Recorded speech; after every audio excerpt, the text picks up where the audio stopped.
Hello, welcome, and sorry. Happy Friday, everybody. Welcome back to another episode of Maple Bitcoin, your three favorite Canadian Bitcoiners. I'm Jor. I'm joined by Rajat and my good buddy Forrest. And today we're talking about 110K, although it got to 111K Bitcoin. So that's the 112. topic. 112. Did Yeah, it? yesterday. I missed I that. thought I it must was have been I on the thought it was golf course. just under, but Was it just maybe under? I thought I hit 112. Oh, maybe I'm wrong. Yeah, Maybe it hit like certain 111,999. Yeah. Yeah. Which should also, we should bring up the fact that it's 155,000 Canadian dollars, which not a lot of people pay attention to, and 16 million Japanese yen for one Bitcoin. Wow. Yeah. Wow is right. Like I kind of expect that out of some of the poorer nations for it to be like super inflated like that. But Japan, 16 million Japanese yen for one Bitcoin. Like that, just saying that out loud is just mind boggling to me. Yeah. But anyways, we're going to talk about a couple different topics today. We're going to start with the price stuff. We're going to get to a tweet from Michael Saylor about Pizza Day yesterday. We're going to talk about Bitcoin as a superpower. So in the last couple episodes, we've been doing something in the chat just to kind of get things going there. So today, what I wanted to ask everybody is if holding Bitcoin is a superpower, what is the best feature? What would be your favorite aspect of Bitcoin that allows that superpower? There's many of them, but a lot of people see it as a store of value, some as a medium of exchange, some as a technology. So let us know, because this is interesting feedback, I think, for us in terms of how people see it. So maybe just to kick things off, what do you guys think is the most important characteristics of Bitcoin that make it a superpower? What's number one for you guys?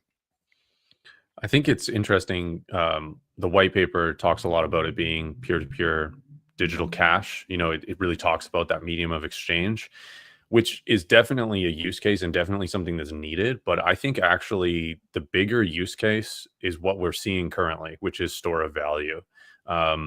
The knock-on effects of having some of a way to be able to save your purchasing power into the future. The knock-on effects is, it goes into everything. It goes into the unaffordability of living. It goes into gambling in the casino of the markets.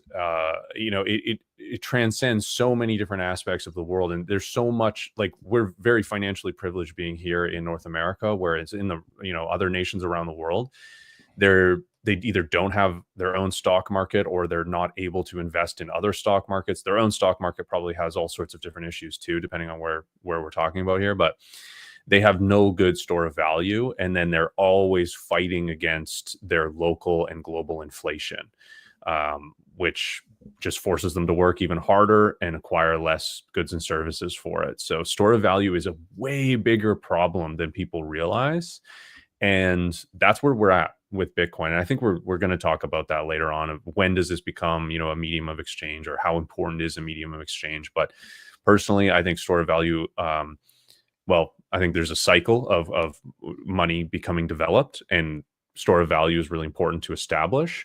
And it's also a really massive problem that Bitcoin is solving. And Bitcoin's superpower is that it's the best store of value, I would say.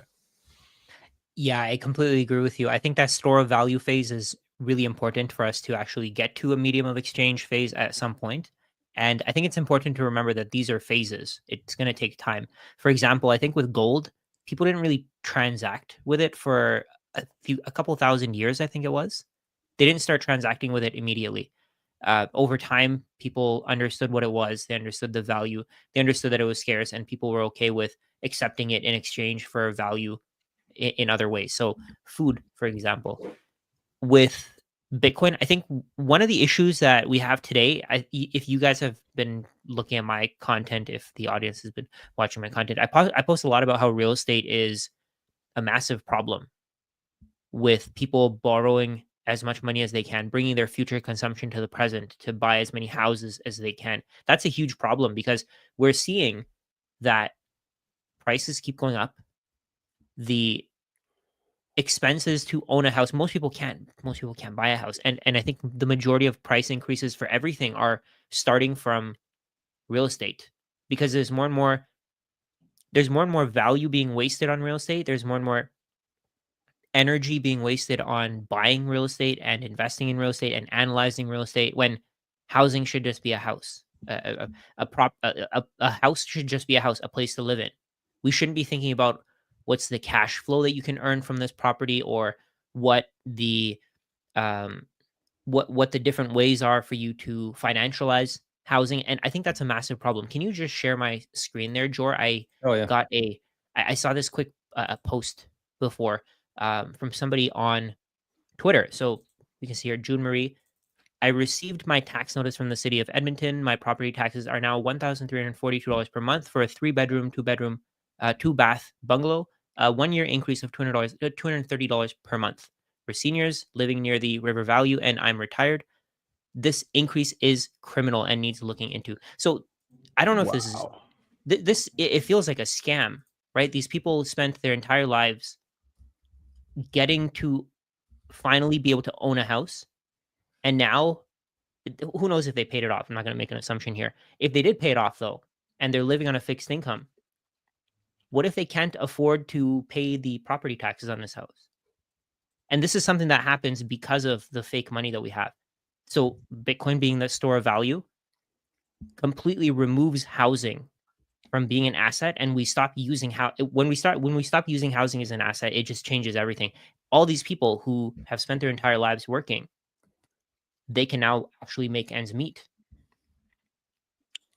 That's a crazy percentage increase. That's 17% in 1 year that property taxes have gone up. I mean, and that's completely out of their control. And that also lowers the value of that house, because now if they're trying to sell it, when somebody's buying something, they're going to price in how much the property taxes are and evaluate it based on all the costs associated with buying that property. That's really crazy. That's a really crazy post. Yeah. And that seems like a lot, but yesterday on the show, I was looking at the price of Bitcoin when I started streaming on 88 Sats radio, and it was $35,000 US. And so it's in a year and a half, it's gone up 3 times, which means that if you were storing your wealth in fiat dollars, US dollars, or Canadian, any sort of fiat currency, you lost 67% of your purchasing power in a year and a half. So like 17% increase seems like a lot, but in reality, and I think that this is where there's such a disconnect, is because most people are still plugged into the matrix. They still see that inflation's 2%, 3%, 5%. In reality, it is significantly higher than that. And it's housing, it's utilities, it's the grocery store, it's everywhere. Everything costs so much. And the real unlock there for people is just, instead of storing your time and energy in fiat, just store it in Bitcoin. Everything gets cheaper instead of more expensive. Like, it really isn't that hard. It's just such a big leap for people who are still plugged into that system to believe in something like Bitcoin. But when you show them that, it's like very objective. You lost 67% of your purchasing power just because you were holding dollars instead of Bitcoin. Nuts. Absolutely. Jor, we haven't heard your what you think is the superpower of Bitcoin. Oh yeah, curious to hear that. I didn't even think about it. I was too worried about what other people and you guys were thinking. I actually saw a comment here, and this is it is something that in Canada here, it's not a huge deal. In the US, it's probably not a huge deal, but it could be one day. And Russ here said the fact that you can cross borders without divulging your assets, this is especially irrelevant in corrupt countries with difficult custom procedures. Like, that to me, I think, is the biggest thing that a lot of people, it might not be the biggest superpower, but I think it's the most underappreciated aspect of Bitcoin, is that it is the asset that you can truly own. And I think that when you have an asset like that, it really changes the whole landscape of incentives. Because I think that if bad actors, criminals, once they get to the point of understanding Bitcoin and that it's valuable, they'll also get to the understanding in the sense that it is very hard to take somebody's Bitcoin from them if they've secured it properly. And so in that sense, I see a huge decline in violence over the years. This is on a micro scale for individuals. It's going to be bigger for countries. But like, when you have an asset like that you can cross borders with, that you can protect without worrying about somebody killing you and taking that, that's a pretty big deal. because we've been absolutely obliterated by war, not so much here in the West, but like parts of the world have just been obliterated by war and violence for the last, I don't know, 100,000 years. Like we've never had something like this before. And I think that having this now, and I was talking to a guy actually this morning, and he was talking about MicroStrategy and Bitcoin and how he planned on actually trading his strategy for Bitcoin, because Bitcoin is the asset. And he said that if he ever had to leave the country, he could do that with Bitcoin. That's what you want to have. You can't do that with MicroStrategy shares. You'd have a very hard time moving countries, finding a new place to live, and having access to those shares. That's a very underrated part of Bitcoin from my perspective anyways. You can't do that with real estate either, right? If you have all of your assets denominated in real estate, where are you going to take it? Yeah.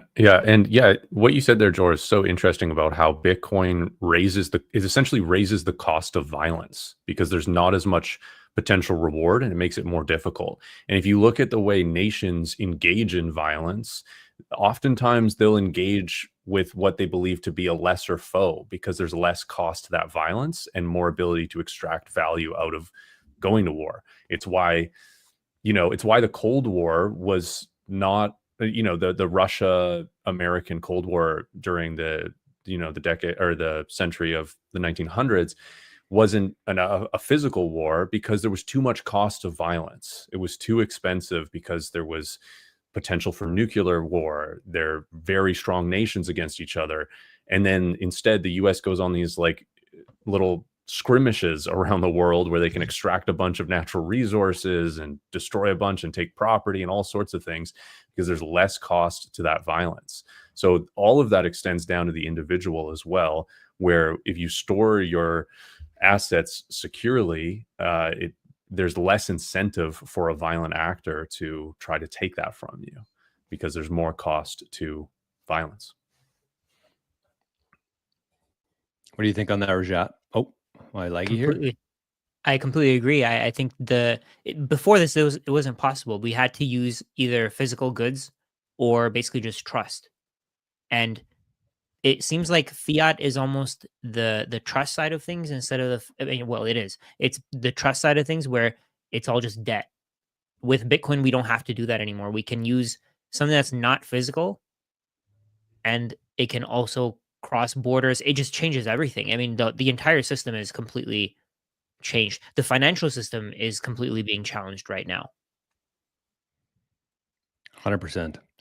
And that, I was going to say, I think unless everybody adopts Bitcoin, they're just gonna become obsolete, right? Even banks, if they don't adopt Bitcoin, they're gonna become obsolete. Yeah, I posted that they are adopting Bitcoin. Yeah, exactly. And I posted that the other day. I said I have more money than my credit union, because I do. They have fake illusionary money that actually has no value. Even if I had 5 sats, I'd have more than my credit union, because they have 0. Yeah, which is nuts. It's still mind blowing to me just how, we've had so many things in the news. It's mainstream. Like the guy that had the Pizza Day guy, Laszlo, he was on CNN yesterday. Oh, really? I think it was Anderson Cooper that was interviewing him about it, but like this stuff is seeping into the mainstream. I think that you guys can comment on this as well, but it really feels to me like people are starting to see the real value in Bitcoin.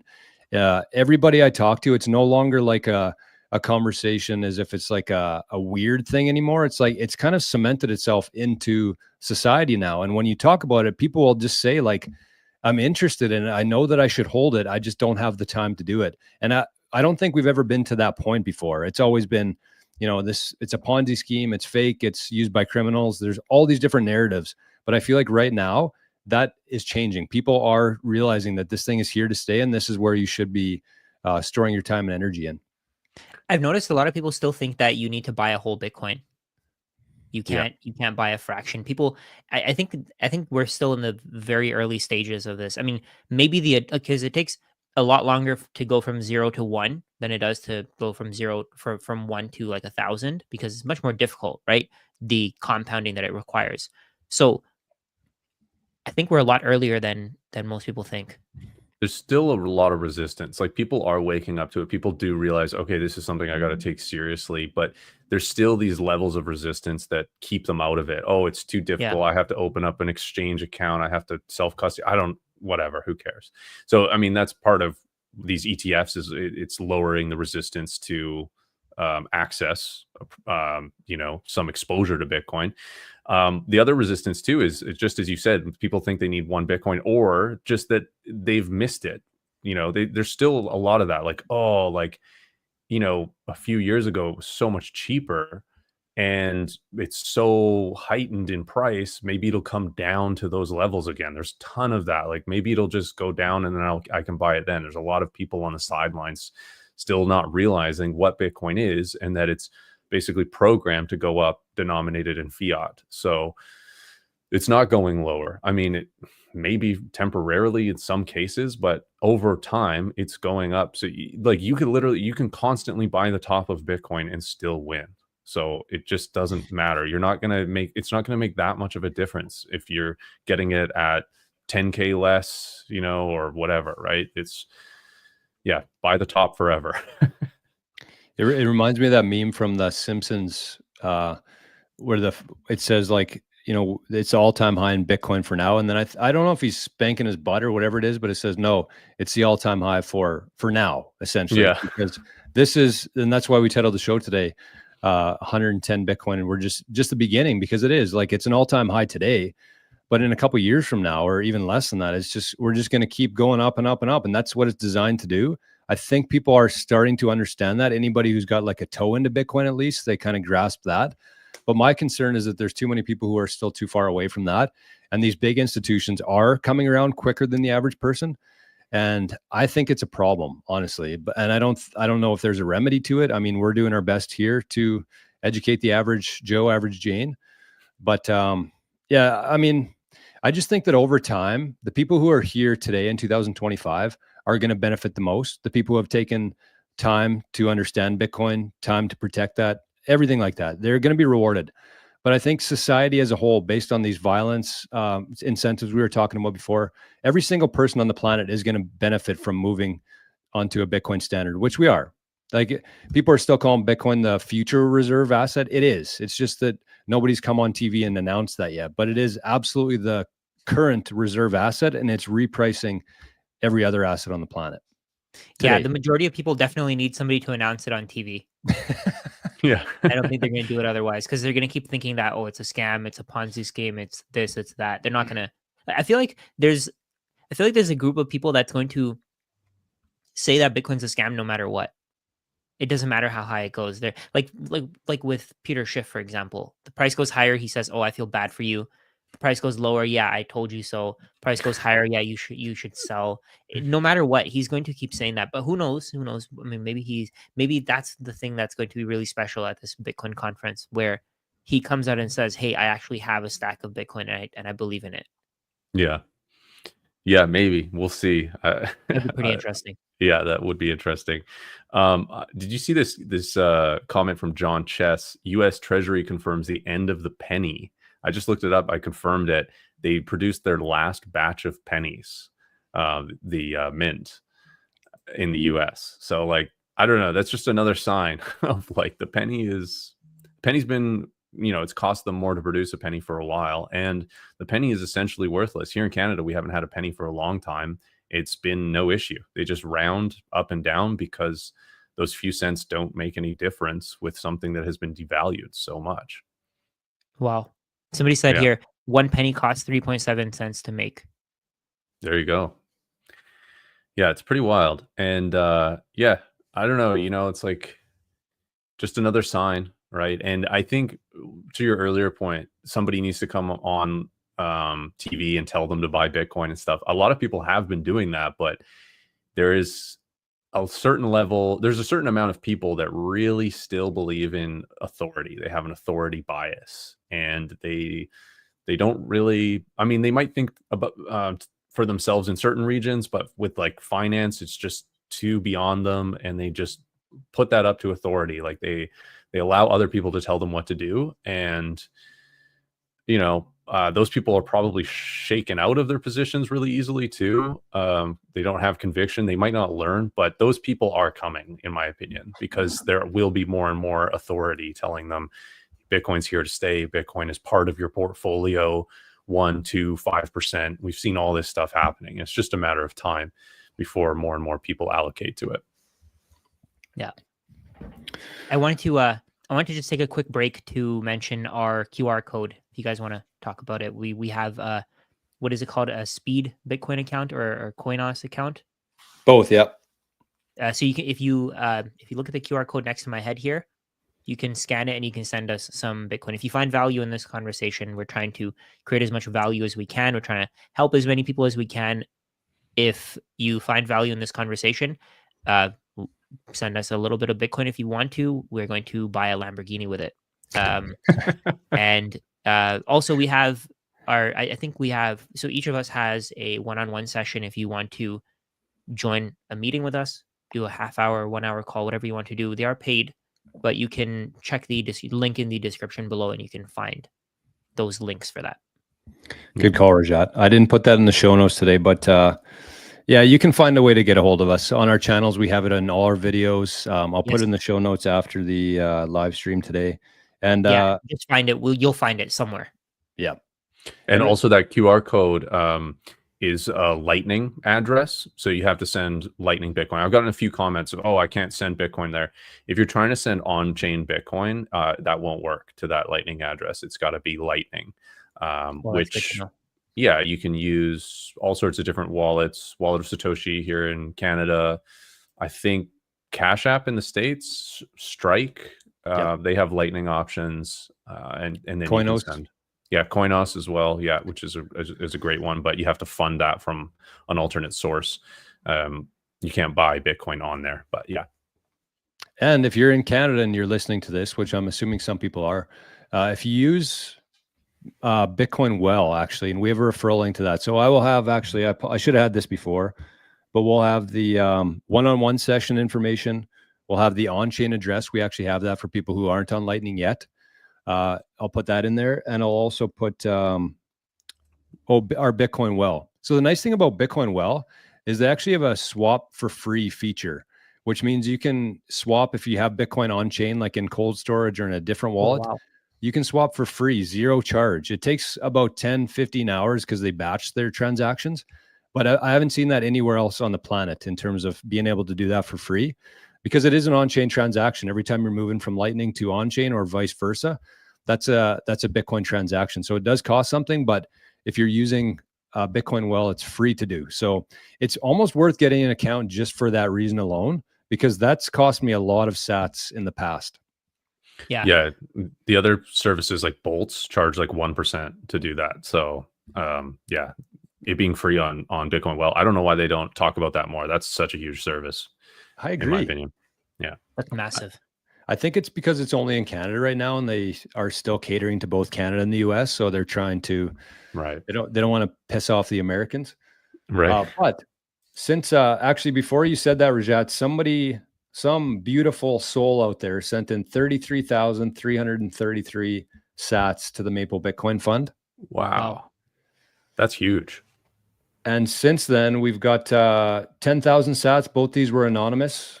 You can leave a message too that we will read on the show, on the live stream. So if you have a message to send, that's the best way to do it. It's very similar to a super chat, except a Bitcoin version of that. So we got 450, 1,500, and 5,000. And the 5,000 comment said, when Lambo. So at this rate, not too far away. Yeah. It depends how much debasement there is in currency. Those Lambos might get cheap priced in Bitcoin. That's a good point. No doubt. BTC Cowboy says, can you write the address? Is it the Coinos address? Yes, it's right at the bottom here, the one scrolling across the screen here. So also, last promotion, leave a thumbs up if you find value here, because it really helps to push the video. YouTube pushes that out to more people if you engage. So we'd find that great.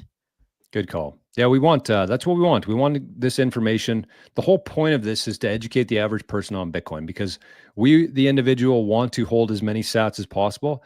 Every sat that you buy, every sat that you send to your cold storage wallet is a sat that Michael Saylor will never get, that Larry Fink will never get, that the US government will never get. Like, that's a big deal. They can't I was create about to say these. that. That's a great point. Yeah. Like, you have to think about them as like scarce real estate, in the sense that once you have that, once it's in your cold storage, nobody else can get that from you. And that's a pretty big deal. Very powerful. Yeah. And shout out to Letha D in the chat there. She sent one of those 10K sats. Said she couldn't comment using Speed Wallet, but shout out to her for sending that. Letha. Thank you, Letha. And sorry, this is the last one I'm going to mention here for now. Well, we'll maybe check in on this in a little bit. If you have a comment or you just want to support the channel here, you can. But we just received 100,000 sats. What? Dude, I have an idea of who it was from, but I don't want to say it for sure. But anyways, thank you very much for that. That is incredible. Was it Michael Saylor? That's crazy. No, he doesn't use his Bitcoin. He'd send us a super chat. Yeah, that's true. Yeah, paying US dollars. That's what he said. He sent us pizzas. I don't think you can send claims to Coinbase Bitcoin anyway. Oh man. Hey, let's talk about why we think Michael Saylor is wrong. What is he wrong about? Yeah, there's a great tweet he posted yesterday. They had a big pizza party because of Bitcoin Pizza Day at Strategy. I think George maybe pulling it up here. And yeah, pay with dollars, eat the pizza, keep the Bitcoin. In principle, this makes a lot of sense because it's Thayer's law, or sorry, not Thayer's law, Gresham's law. You're selling, or you're using the bad money, dollars that depreciate in value over time, and you're keeping the scarce, valuable money that's going to appreciate in time. So this on paper makes a lot of sense. Now, I think I think it was maybe a misstep to post this, in my opinion, because there was a lot of backlash. And I think a lot of that backlash, personally, I feel is justified. And of course, it's just opinions and whatever, and people aren't going to sell. There isn't going to be noticeable selling of Strategy because of something like this. But in my opinion, there's a little bit of nuance here that should be discussed, and maybe one of you guys can take it and I'll share as well at some point. What do you guys think about this tweet? I've really changed my mind on this in the last little while. Like, that's kind of been the narrative that I got into Bitcoin with, is that you buy Bitcoin and you never sell it. And I definitely have changed my mind on that. I just want to give a quick shout out. We have a new all-time high here in Maple Bitcoin. So just quickly, if you don't mind, share it on whatever social media you use most: Twitter, Nostr, Facebook, if there's anybody over the age of 80 on here watching. It makes a difference. So I just want to say, first of all, thanks to everybody for being here. But my kind of opinion on this is that I think that whenever you're buying something, we need to be thinking about this a little bit differently. Whenever you're buying something, all you're doing is you're sending value to somebody. You're sending value. And that's how I think that people should be thinking about it. That's what I've changed my mind on. And it doesn't really matter what you're paying for that value in. That could be dollars, it could be Bitcoin, it could be sheep. You're buying something and you're sending somebody else value for that thing. And this is kind of like my thoughts on it is like, if I wanted to buy a $30 pizza and I paid in fiat, instead of selling my Bitcoin, that's fine. But if I just held on to that $30, I could have just bought Bitcoin instead. Those two things are interchangeable. They're both just value. So when you're buying something, it doesn't really matter how you're paying for it. You're still sending value. Either way, it's a decision that you have to make. So yes, it might be a little bit more inconvenient to swap that into Bitcoin or pay in Bitcoin and then buy more Bitcoin. It's worth it. This is peer-to-peer electronic cash. That's what Bitcoin was designed to be. That's what gives it some more of its superpower, in my opinion, kind of rounds out the whole thing. And I don't think that the most influential person in Bitcoin should be telling people not to use their Bitcoin, because that's what it was designed to be. That's what it was designed to do.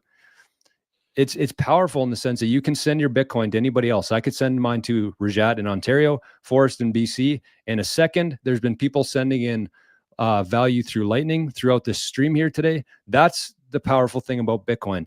It also happens to be a great store of value, which is what rounds out the superpower of Bitcoin. That's what makes it such a great asset. But I don't think you should be telling people to never sell your Bitcoin. I think we should be using it as much as possible. And if you do use your Bitcoin, just buy more of it with whatever you were going to spend that on anyways. And I don't think it's so much about how you're paying for things, it's what you're buying. One thing as a Bitcoiner for me is I've really changed my spending habits. In the fiat world where I, used to get a paycheck every 2 weeks in dollars, I'd go out for supper because I had some money in the bank. I'd buy a new pair of shoes because I had some money in my bank, a new golf club. That's changed because that's an opportunity cost to buying Bitcoin. And so I don't think it matters how you're paying for things. I think it's just a matter of how you're storing your time and energy after your expenses. And I think that people should be using Bitcoin as much as they possibly can, because that's what's really going to boost this thing. And I don't know if Saylor understands that. I have a bit of a different opinion from you guys, just to give the opposite side, I guess. What we see from Saylor here is just transparency. Other CEOs aren't going to tell you that they're doing this. They're not even going to let you think about it, right? They're just going to tell you, they're just going to tell you that they have Bitcoin. They're not going to say, oh, we bought the Bitcoin with US dollars. Because at least Michael Saylor is talking about using Bitcoin potentially as money, right? He's actually having the conversation where you pay with dollars instead of Bitcoin. Other CEOs aren't even talking about this at all, right? No, I for think sure. other CEOs haven't even thought that Bitcoin could be money. So I think I actually like this about him, because I think he's just telling us the truth. It's just with other CEOs, they could be completely lying, right? They may not tell us anything. Like, how many times have we heard, what's his name? The CEO of Apple. Apparently Tim he owns Apple. Bitcoin. How many times has he talked about it? And 0. he's not paying for anything with it, right? Well, he actually said on a CNBC interview that he held Bitcoin.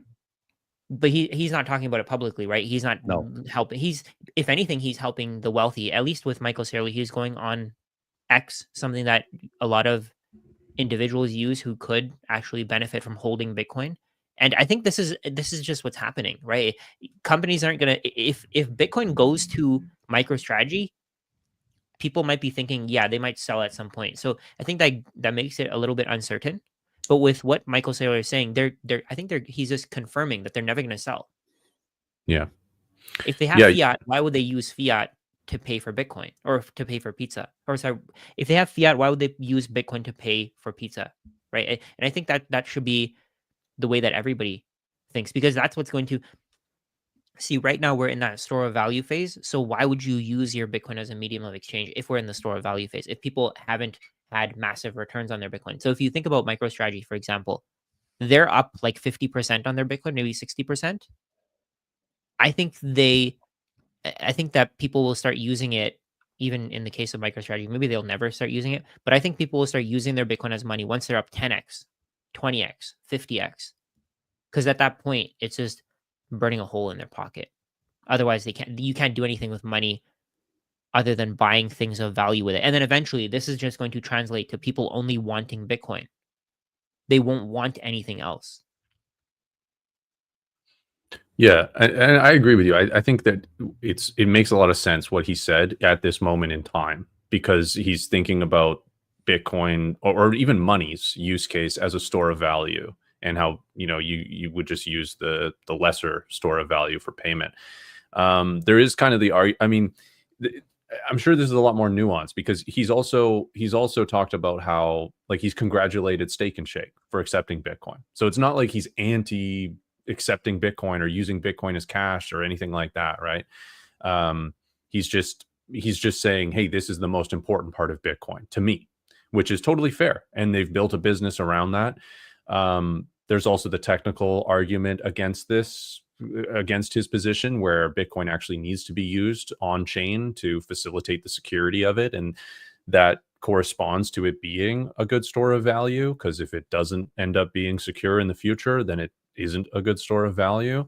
But I don't think you can say that in 3 little lines on a tweet, But the other thing, I mean, I'm not Saylor, but what I would just simply say is, spend and replace when you buy pizza, but again, not as catchy of a tweet, but very, very easy to do. Anyway, what were you gonna say there, Rajat? If you spend and replace, you have to pay taxes, you have to pay fees, right? You have to pay the 1% spread. I mean, that just increases your cost of using Bitcoin. Unless, like, why would you pay more if they're not giving you a discount to pay in Bitcoin? Like, if somebody, okay, so let's say, for example, if if I wanted to book a one-on-one call with you guys and you had an option to pay US dollars versus you had an option to pay Bitcoin, and you don't give me a discount to pay Bitcoin, why would I give you Bitcoin if it costs me more to pay in Bitcoin? Yeah, that's a really fair point. Very fair point, especially in today's age. But I do charge a surcharge for people paying in fiat. Oh yeah, no, I get. Yeah, that's that's the way you should do it. That's the right way to do it, right? If anything, if the pizza shop gave him a discount of 5%, maybe he would pay in Bitcoin. Maybe. And the other thing too, like capital gains is a big hindrance to the medium of exchange conversation. And I've seen a bunch of people comment about it in the chat. But in the US, there is a way to specifically use UTXOs and account for that. So you could buy, yes, there is still that 1% spread. So it does end up being more expensive to use Bitcoin, even if you were to buy and spend it immediately and the prices are the same. There's still that spread you have to pay, but your capital gains wouldn't be affected by that. But it adds a little bit of complexity. And I think the reason to do that is to support the network, to support merchant adoption, because this ends up being something we need in the future. And like personally, like I'm involved with a group here in my town where we're actively onboarding people as merchants. And the part of the reason that I'm willing to go spend my Bitcoin at these places is because in a scenario where I'm not allowed to use cash, I want to be able to buy things with my Bitcoin, right? And so it's to future-proof scenarios where Bitcoin is that use case of permissionless money is usable because people are onboarded and willing to accept it. So I think it's that mission to spread further adoption that's important with it being a medium of exchange. But there is friction to that medium of exchange happening, and that's why we're not seeing it as much, and we're seeing people talk about it more as a store of value, and it is acting much more efficiently as a store of value than its medium of exchange piece of that money. Yeah. Somebody said there, you guys are missing the point that there's going to be a point when nobody wants fiat, and I completely agree. There's 100%. Going to be a point because it won't be worth it. Why would you want fiat? Because you're not getting paid for what you're doing if somebody else can just create more money. Thayer's law. That's Thayer's law. When, regardless of legal tender laws, people are only willing, merchants and businesses are only willing to accept the stronger money as opposed to the weaker money, which plays out in hyperinflation throughout history. That we've seen that where the Deutschmark in Germany no longer accepted, or buy the wheelbarrow full to get a loaf of bread. But I'm sure people would accept, British pounds at the time because they knew that they could exchange those for value around the world, whereas the Deutschmark was losing value. So Thayer's law plays out after Gresham's law, in my opinion. Yeah, I think that you see that around a lot of countries on earth, is that they might not necessarily accept their local currency, or they might charge more. Anytime you show them a US dollar, though, their eyes just light up. But why? Because it's the strongest currency. It was the strongest currency before Bitcoin. But I just want to go over a couple different things, because Rajat, you were talking about the PayPal thing there. And I think that this is my thoughts on this is like, I had a consultation with somebody this morning, and he's like, I feel really bad. I paid for the call with PayPal. I should have paid you in Bitcoin. I was like, well, I mean, it's value either way. I'm going to buy Bitcoin with it either way. But what we were talking about there, I said, do you know why it would be more powerful if you sent Bitcoin to me? Because one of the main concerns that I have with our society right now is the control. And part of that control is through companies like PayPal. They have too much power.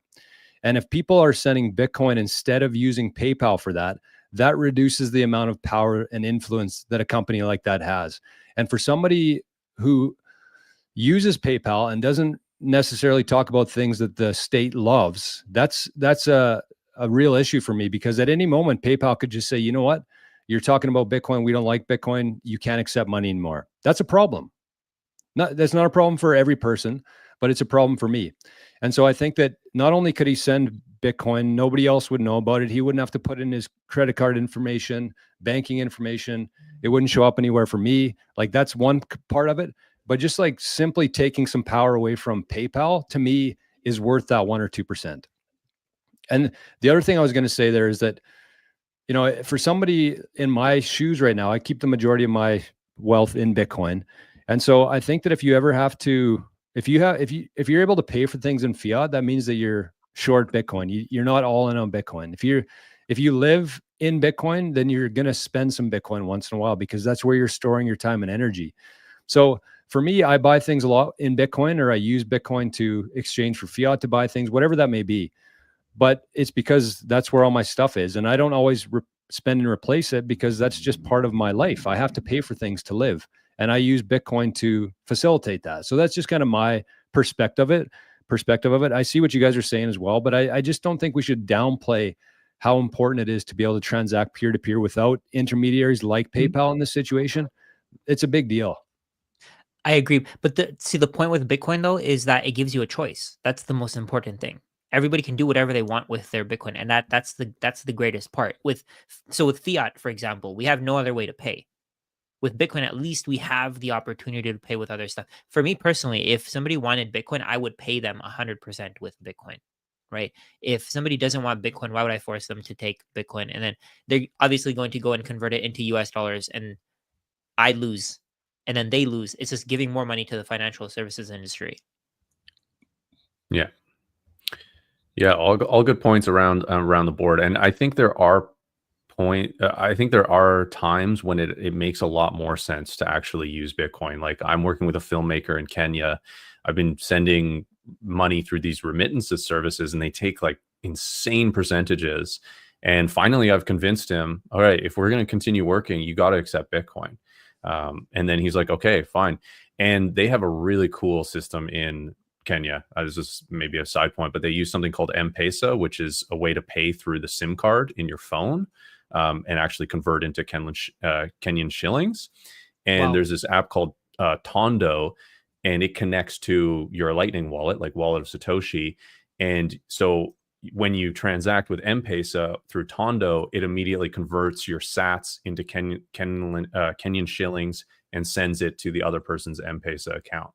Wow. So it's like this little intermediary. It's really great for merchant adoption. So, hey, George, can you share my account, my screen? Yeah, it's very similar, almost exactly similar to what you were saying there. Yeah. This is called Matching Core. This is another guy that I work with. He same thing. He was telling me about this. It's so cool. Really cool. So cool that you can do that. See, can that's you just the thing. Explain that again. So what you can do is you can send people Bitcoin to their phone number, from what I know. This is slightly different from what I was talking about, but this is really cool as well. I know about this too. Yeah, all we know is that in 10 years, this is just going to get better. 10 years from now, it's going to be 10 times better, 100 times better. You don't know what kind of innovations people are thinking about even right now and what's in process of being built. For sure. Yeah. George, what were you curious about there? About what I was explaining? Yeah, could you just explain that the Kenya thing again?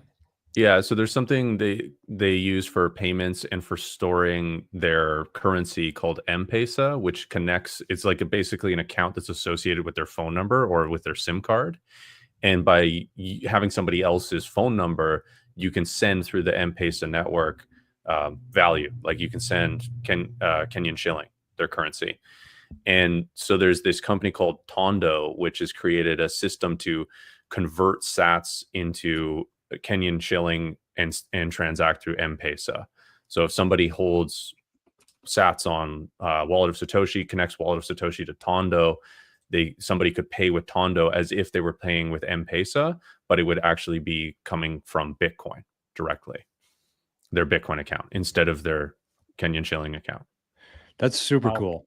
Very that just makes so much sense. I think that it's kind of crazy to me that that's happening in Kenya of all places. That seems like the world we're headed to in a lot of respects, and in monetary stuff, but also like in tokenizing stocks and things like that, that you can basically decide how you want to be. That's super cool. And it's cool that they have that technology here, and we're kind of still in the Stone Age in the West. Well, they need it. They need it more than us, right? Yeah. That's the thing. They don't have Interact e-transfer. They don't have Cash App. They don't have all that. Like I tried to send PayPal to this guy. He can't get a PayPal account. You know, it's next to impossible. So he's stuck with these remittances things, and yeah, it's just a nightmare. And Bitcoin totally changes that, in my opinion. Such a use case today. And any Bitcoin that he receives from you, it's going to change his life. It's like we mentioned before, you receive Bitcoin, and if you can keep it, you can basically set your own wage. Yes. I love that. Exactly. Do you want to just explain that? I'm going to bring up this super chat. I see RS. I saw a couple comments too. We're not ignoring you. There's just a lot going on. We don't really want to break up the conversation once we're kind of flowing here. Yeah. So maybe just explain the setting your own wage thing, Rajat, because I think that that's a super interesting thing for people to be thinking about. And then we can get to this super chat from RS right after that. So let's say, for example, if you guys send Satoshis to that QR code on that corner there, right next to my head, if you send Satoshis to that, and if we don't spend those Satoshis for, let's say, 5 years, you send us 10,000 Satoshis, and in that time, Bitcoin's price 10x's. If you send it, sorry, I think I said 10,000 Satoshis. So today, that 10,000 Satoshis is worth $10, but in 5 years, it may be worth $100. It may be worth $1,000. So what I'm saying here, where you can set your own wage, is instead of spending the Bitcoin right away at the current price of Bitcoin, you can wait and you can spend it in the future when the purchasing power of your Bitcoin has gone up and essentially your hourly wage has increased, because the amount of things that you can buy with the hourly wage that you earned years ago has now gone up. So with fiat, it's the opposite, where if you wait to spend your fiat, your hourly wage basically goes down because you can buy fewer and fewer things with your hourly wage. With Bitcoin, it's the opposite, where it goes up. With fiat, it goes down. So completely different systems. And like I said, with Forrest, the guy who you're working with, if let's say you pay him $100 a month, if he waits 10 years to spend that $100, that could be equivalent to $10,000 for him. And then on top of that, I work with a guy from Nigeria. So for him, their currency is decreasing in value so quickly that for him, if he waits a year, it's going to be 5x. A year, it's going to be 2x, 3x. Yeah. It really just, more so than anything else, as you were speaking there, Rajat, the one thing that stood out for me is that Bitcoin really incentivizes saving. Fiat really incentivizes spending, right? Yeah. Because there's no point of holding on to your fiat, but you don't necessarily have to say 10,000 sats in this wallet, I'm going to hang on to it for 10 years and then I'm going to set my own wage there, because that's almost impossible for somebody to do. But the idea is the same. It incentivizes saving. You add value to the world, you get value in return. The longer you hang on to that value and not spend it on stuff you don't need, the more your wage goes up over time from that 10,000 sats that you earned back then. So it's a super cool concept, and it actually really applies to what RS is talking about here. So RS says Jack Mallers said he owns 0 fiat. Being Bitcoin only made his cost of living actually go down. I'm still having a hard time wrapping my head around that. I've only known inflation over time. I mean, that's a perfect example of Bitcoin just like flipping everything that you know about anything on its head. The perfect example of that. Literally everything you find, Bitcoin flips it on its head, and this is one of those things. So how do you guys want to tackle this one? I just wanted to start with saying, thank you, RS, for the super chat, and thanks for your patience. We didn't get to it right away. We tried to, but yeah, we were on a roll there. So for everybody else, I mean, RS probably knows about this, but Jack Mallers, what he does is he just uses a credit card, and then at the end of the month, when you're spending, you have until the due date of that bill before interest starts accruing on your credit card. So it's basically like a free loan for a month. And then he pays his credit card bill by converting Bitcoin into fiat to pay that. So it's a really kind of a cool system. It's very difficult to spend Bitcoin, as we talked about earlier. It's a good initiative to do that, if you believe that, but it's difficult. Not every plate. You can't eat at Steak and Shake 3 meals a day, right? Well, I mean, maybe you could, but this is his strategy. What he does, though, Forrest, right? Like that's what he does. Is he, instead of paying for Bitcoin to Steak and Shake, he just holds Bitcoin and pays off his credit card in Bitcoin. So it's essentially the same, except the business isn't getting the Bitcoin. Behind the scenes, Strike would just be converting that from Bitcoin to fiat and paying the bills, paying the credit card company that amount that he owes. But he doesn't have to hold any money in the bank because he just pays for everything with his credit card. And then he pays off his credit card bill using something like Strike or Bitcoin in Bitcoin. Exactly. And what's really interesting about this, in my opinion, is this is full exposure to Bitcoin's price because he holds Bitcoin for as long as he possibly can before paying interest to do so, like before going into debt, before he's leveraging himself, basically. He holds on to Bitcoin. So he sees the max price appreciation potential of Bitcoin. Of course, it's volatile. It could go down within the month of him holding it instead of holding a little cash on the side. But again, he's gonna be paying capital gains, and some months he'll pay capital loss. He's probably strategically, buying Bitcoin using certain UTXOs based on that. He's not first in, first out. I'm sure he's not, getting taxed on the first Bitcoin transaction. First Bitcoin he bought. Right. He's not spending that one to cover his bills. He's probably spending the newest one, right? So his tax implications would be the lowest. And I mean, it's a very cool way of doing it. I think BTC Sessions also does, Ben from BTC Sessions also does something very similar and is a way of living on the Bitcoin standard today. Big headache, I'm sure, for his accountant, but entirely doable with a little bit of forward thinking. Well, Forrest, look at this comment. The kid said, so Jack has 12 taxable events. That's it. Easy peasy, which is true. You pay that thing off once a month. That's only 12 Bitcoin transactions. It could not be any easier than that. That's true. That's not that bad. And Bitcoin, well, I'm pretty sure they would actually provide your accountant with a slip of how much you had. But yeah, Forrest mentioned there that there will be months where you actually lose in this. So it's not like a guaranteed thing that life's going to get cheaper every month. But I think if you do this consistently every month going forward, the law of the averages here, kind of like a DCA, you'd be DCA paying your bills off. You would win that over time. Some months you're going to lose, but some months your purchasing power is just going to explode and everything's going to be super cheap for you. But if you're trying to time it, you'll never be able to. That's kind of the point of this, is just doing it all the time. And you're going to win by doing that in Bitcoin. And if he ends up having to pay capital gains, that's actually proof that it was a strategy that worked, because that means that his savings have gone up as opposed to holding fiat. That's proof that worked. Yeah, completely agree. Sorry, George, do you mind just sharing my screen? I want to share this first. Oh, yeah, for sure. C90 said, small world, I too am working with a Nigerian prince. He has mentioned to me that there's a small hurdle at his local bank. But I'm working through that with him. He offered a generous amount to help him. I'd be careful with that one. Oh, that's the comment of the day. Thank you for sharing that. Go ahead, Rajat. So I just wanted to share one more thing with that super chat there. Part of what you have to really understand is that the cost of living actually does go down in terms of Bitcoin. If you save in Bitcoin, it's going to go down. So let's say, for example, this is a Big Mac index priced in Bitcoin. So if we get rid of the Big Mac priced in Bitcoin, we can see how the price of everything goes up. So if you're earning and saving in dollars, the cost of a Big Mac has gone up from $3.53 all the way to $5.79. So it's up 60%. That's only from 2010 as well. That's when that started. The chart goes. But keep in mind that, let's say if you get something healthier, let's say not healthier, but let's say you get something that's actual of actual value. Let's say you get coffee.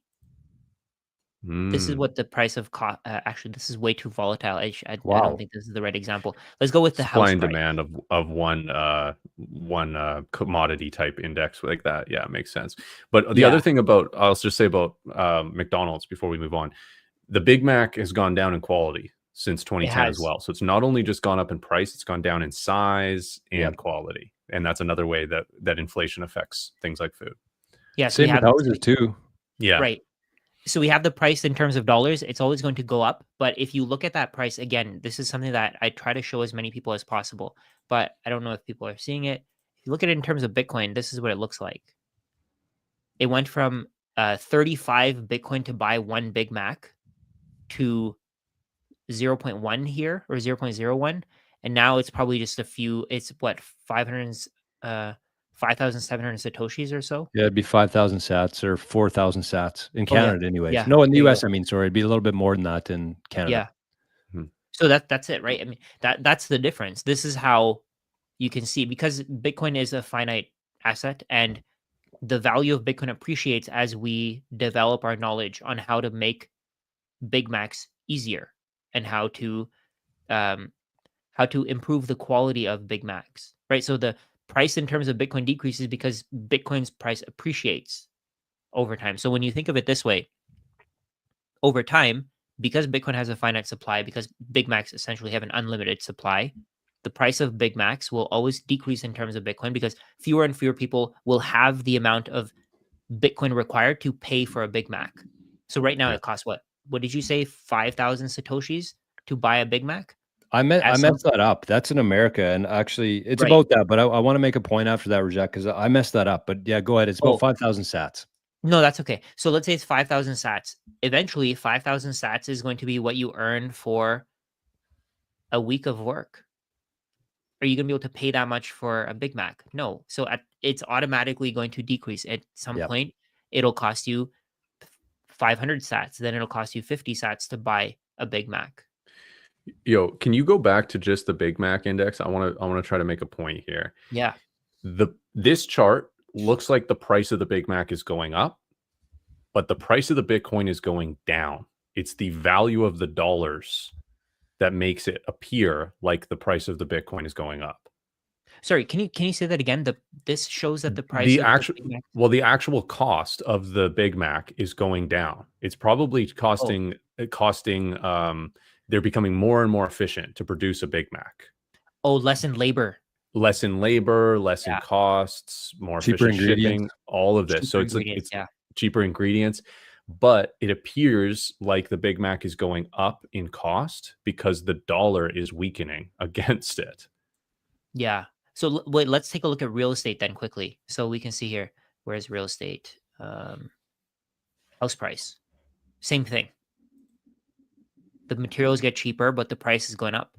But in terms of Bitcoin, it costs you 1.8 million Bitcoin to buy a house at this point. At this point, it costs you 4.7. Actually, right now, it costs you something like 3.7. Wow. And then in 10 years, what will it be, Rajat?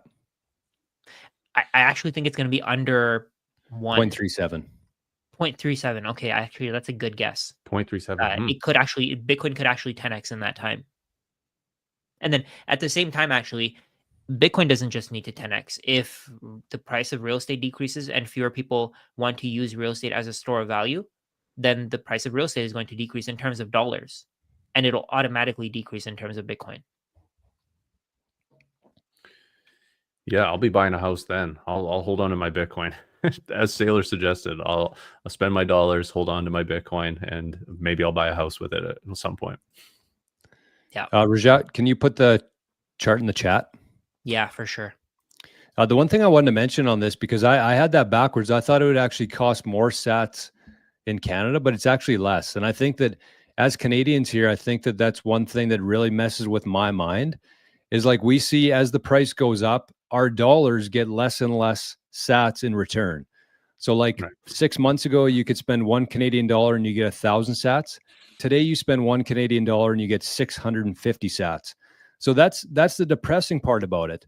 But on the flip side of that, things in Canada, if you're storing your wealth, your time and energy in Bitcoin, things are incredibly cheap in sats because those same sats are actually worth more in that failing currency. They cost more to get Bitcoin, but when you're actually buying things in Bitcoin, they're way cheaper. That's one thing I've noticed in my life. It's kind of crazy to me. So again, you trade your dollars for Bitcoin, you get less. You trade your time and energy for Bitcoin, you get less right now.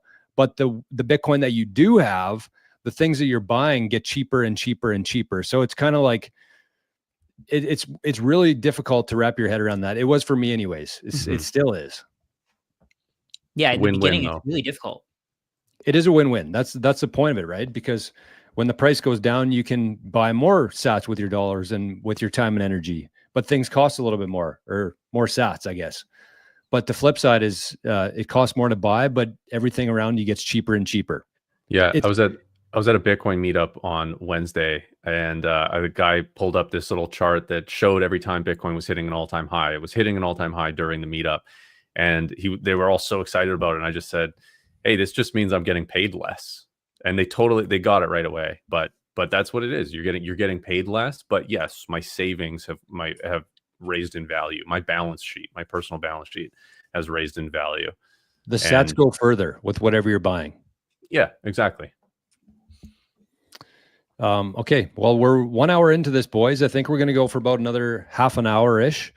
We hit about 425 viewers at one point, which is about 75 higher than our all-time high. So Bitcoin's up, Maple Bitcoin's up, everything's up. Everybody's having a good time. Such good chats here. I was crying from that last comment. I want to say a couple different things here. Rajat, maybe just point to that QR code beside your head there once again. We have had some really generous donations so far. If you're just joining us and would like to support our channel here, what we're doing, we do really want to keep this channel ad-free, sponsor-free. We want to be able to talk about whatever we want to talk about, and that's a way to do it from the community here. So that's the QR code. If you don't want to scan the QR code, you can also put in that address there. But a couple things. So it was actually Mark who sent in the 333,000 sat zap. So thank you, Mark. And it was our good friend BitBilly with the 100,000 sat zap for the Maple Bitcoin show. Wow. So thank you guys. Those are very, very significant to us, and we really appreciate that. Yeah, thanks so Absolutely. much. Sorry, we got another another Oh yeah, super chat. The second one from Nav. Oops. Sorry. It's my first Okay. live. So break down the HFSP concept. So have fun staying poor. Does a good salary without buying Bitcoin right now will be no good in the future? So I think what they're asking here is if you're earning a good salary based on what people think in general. Let's say you're earning, what's a good salary? 125K, 120K.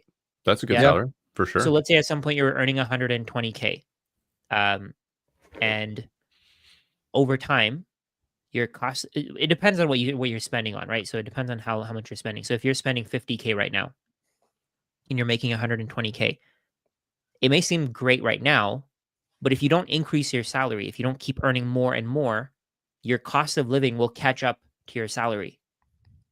So if you're earning $120,000 right now, let's say your cost of living rises at 5% per year. I think that may be a little low. But $50,000 at 5% per year. How long would that take? Let's say 20 years. So in 20 years, your $50,000 expenses, if they rise at 5% per year, they will be $132,000. So at that point, would you consider 120,000 still to be a good salary? No. So it depends on context, right? So if you can keep your expenses down, if you can keep not spending, and you can keep cutting your expenses, you can keep eliminating enjoyment, then yeah, your $120,000 salary will seem great.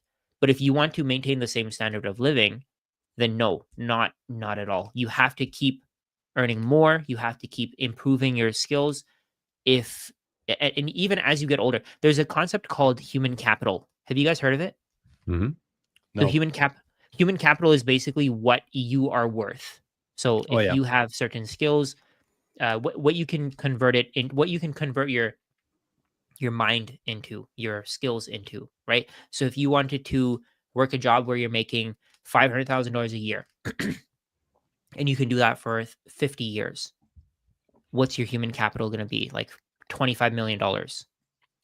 But if you can only earn $10 a year, and you can do that for 50 years, your human capital is $500. So as you improve your skills, your human capital increases. But the issue with the current financial system is no matter what you do, it doesn't matter how skilled you get, you're going to run out of energy. You're going to run out of time. So even if you are the most credentialed person today, it doesn't really matter. In 10 years, 15 years, you're going to get disrupted. You're going to become obsolete. So no matter what happens, you're going to have to learn more. You're going to have to spend more time, energy, and money educating yourself so you can bump up your salary, because your salary is not going to be enough to cover your expenses in the future. So what Bitcoin does is it gives you a way to store your value. So when you do become obsolete, you can actually still make ends meet. You don't have to worry about living too long. I think that's one of the biggest problems that we have as a society today. People are worried that they're going to live too long, because if they don't have enough money saved in retirement, they're going to have to work a part-time job. I've seen posts about people dying on the Walmart floor, right? Yeah. And that's really scary, because if you're 80, 90 years old and your government is giving you $2,000 a month in Social Security or what is it, old age security in Canada, and your rent is $3,000 a month, how are you going to make ends meet? $2,000 is not enough. And at some point, $3,000 will be your rent while you're making $2,000 a month. So how are you going to make ends meet? Either you have your own savings or you work. So yes, have fun staying poor. That is a very, I used to think have fun staying poor was just a way for people to make fun of other people, but no, it's actually reality, because on a fiat standard, no matter what, eventually you're going to become poor. Yeah, it's a sad reality too. And there's this, you talked about the cost of living going up by 5%. That's there's sort of these connections, right? There's the debasement of currency, which causes the cost of living to go up. Yes. So there's this lag between all these things, and that's sort of the last thing to raise or go up would be the wages, because there's a lot of control and ability for the employers to not raise those. And so it's the furthest thing back on, or one of the furthest things back on there to go up with the inflation as well. So you're not, if the cost of living is going up 5%, you're lucky to go up 1% with your wages. Plus, you have to increase your skills, as Rajat talked about. It becomes this rat race, this treadmill that you're just always trying to catch up to the increase of everything. You're fighting against it, and life is getting harder and harder, when in reality it should get easier and easier, because everything becomes more efficient, and deflation, everything becomes actually cheaper, but you're using the wrong currency. So yeah, have fun staying poor is, it's a catchy phrase. It is sort of poking fun, but below that is the reality of, if you hold fiat, there's again, another Saylor quote. If you, we have a name for the people that save in fiat, we call them poor. It's a harsh thing to say, but man, it's a harsh reality as well. You don't want to be 80 working at Walmart as a greeter, collapsing because, that's just what you've had to do to make ends meet, because your savings didn't go as far as you thought they would, because they were debased away, right? Savings are the things that get taxed by inflation. And that's what people are relying on largely. And the inverse effect happens with an asset that's sound and has a capped supply like Bitcoin. So if you save in Bitcoin, it's going to go further into the future. It's really that simple. I think this is a really interesting thought experiment. Like, I was thinking about this last week, and I did a show on it this week, and the show was 2.5 hours long, and I was arguing with the audience about it. And it was really hard for me to understand myself, but I think I understand it more now. And I think I have a clear picture of it. And I actually want to do a discussion in a separate video with you guys on this. I don't think we can cover it all today, but I want people to think about it this way. Let's say that you're very, very skilled and you're not going to be replaced by AI. People need you right now. You're in high demand. And let's say that you make $100,000 per year. And most people, aside from bonuses and commissions and things like that, most people get their annual bonus, or not bonus, but like inflation increase, which is also crazy to me. But let's say they get a 2 or 3% wage increase to keep up with inflation. So every year, even though your skills are growing, you're more experienced in your craft, because your salary is only going up 2% and you're losing about 15 to 20% in inflation, even though you're accruing more skills and experience and you're better than you were last year, you're actually earning about 12 or 13% less than you did last year. That to me is crazy. And you could argue different things with demand, AI being replaced. That doesn't matter. I'm talking about somebody who's very valuable. They spend an extra year getting better at what they do, and they take a net minus 13% pay decrease in fiat world. That's the reality. I think that's part of working for an employer too, though, right? The employer is going to force your salary down. If you can work for yourself, like for example, all of us, we have our own one-on-one session. We've been increasing our cost over time because we have a bigger audience that we can sell to. Our skills have improved over time, so we're able to adjust our cost to inflation. And then there's other people, like you said there, Jor. If somebody's working at McDonald's, they don't have any power over their employer. They can't. If Walmart doesn't want to pay, if McDonald's doesn't want to pay them more, then they're not going to get more. So this, I think it's important to understand this, the have fun staying poor. I think it's important to understand the core principle here. Because if you're getting a salary, no matter how great it is today, can you share my screen? Oh, yep. But I don't think it like matters of how much leverage they have, Rajat, because even as a McDonald's employee after a year, your skills would still be more than they were a year Right. ago, unless you're regressing. But most Right. people are better than they were last year at their job, but they're still getting a 13% pay decrease net of inflation, which is crazy. It's also about the pool of workers who are willing to offer you the same service, though, right? Like, let's say you work at McDonald's. Over time, the people who can do what McDonald's needs them to do is going to increase, right? And then they can hire robots, for example. They can hire, like, they've replaced their cashiers with robots, right? So, That's what Steak and Shake did. That's why they're able to accept right. Bitcoin now, because they don't have to train their employees to accept Bitcoin. They're just machines. Yeah, there you go. So I think that actually contributes to it, where there's a higher supply of labor. So they can get away with paying people $7.25 an hour, even though people can't make ends meet with that amount of money. So over time, the number of people who are willing to work is increasing. But that also comes around with, I mean, there's so many factors here. For example, people coming from other countries, they're willing to accept this wage because they got so much less in the other country, and they're okay with having a lower standard of living. But if somebody is in Canada, they probably wouldn't be able to live on $7.25 an hour. Actually, that's impossible. Yep. Yeah, so I wanted to show this graphic. This is what shows you how little you can buy with whatever salary you have. Back then, $1,000 a year would have been great. But today, $1,000 a year, what are you going to do with that? What's that worth? $10 now? 1,000 back then? Yeah, probably. Yeah, it'd be $10. And if you compare it to the price of gold, back then you could buy 35. You could buy 1 ounce of gold for $35. Today, the same amount of gold is going to cost you 3,500. Mhm. Yes, and sorry, Forrest. I just saw Forrest is chatting in the chat because I guess me and Rajat are talking too much here. But he said 8 to 10% inflation. I tend to agree in a sense of inflation, but like the example that I started the show with today, and this might just be like the time frame that I use, but I said like a year and a half ago when I started my YouTube channel, the price of Bitcoin was $35,000. Mhm. Today it's $110,000, which means that it's gone up 3x, which means that if you were storing your time and energy in fiat instead of Bitcoin, you lost 67% of your purchasing power in a year and a half. So by fiat debasement, that's actually about, I don't know, 25 to 30% per year. You're losing there. Even though it's not like inflating, you're losing the purchasing power of those dollars that you stored it in. So I guess it's kind of subjective in that sense, but that's kind of my perspective of it.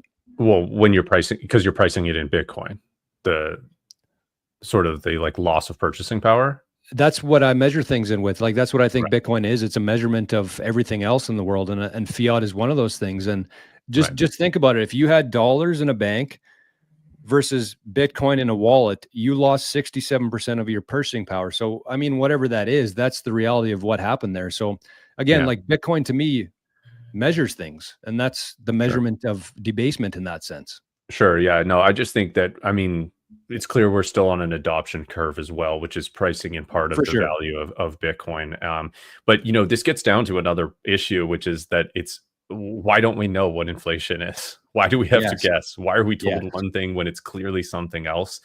Some number, we can make estimates. We all, you know, all have different opinions on it. This is crazy. If you look at Bitcoin, we Right. know we know what the inflation schedule is. I mean, currently there's more Bitcoin added, 450 a day. Yep. It's but all of that can be factored into the price because we know it's predictable. Why Yes. is there this arbitrary number of the Fed are aiming for 2%? That was just a random economist from New Zealand said, hey, that's probably a good thing, inflation number.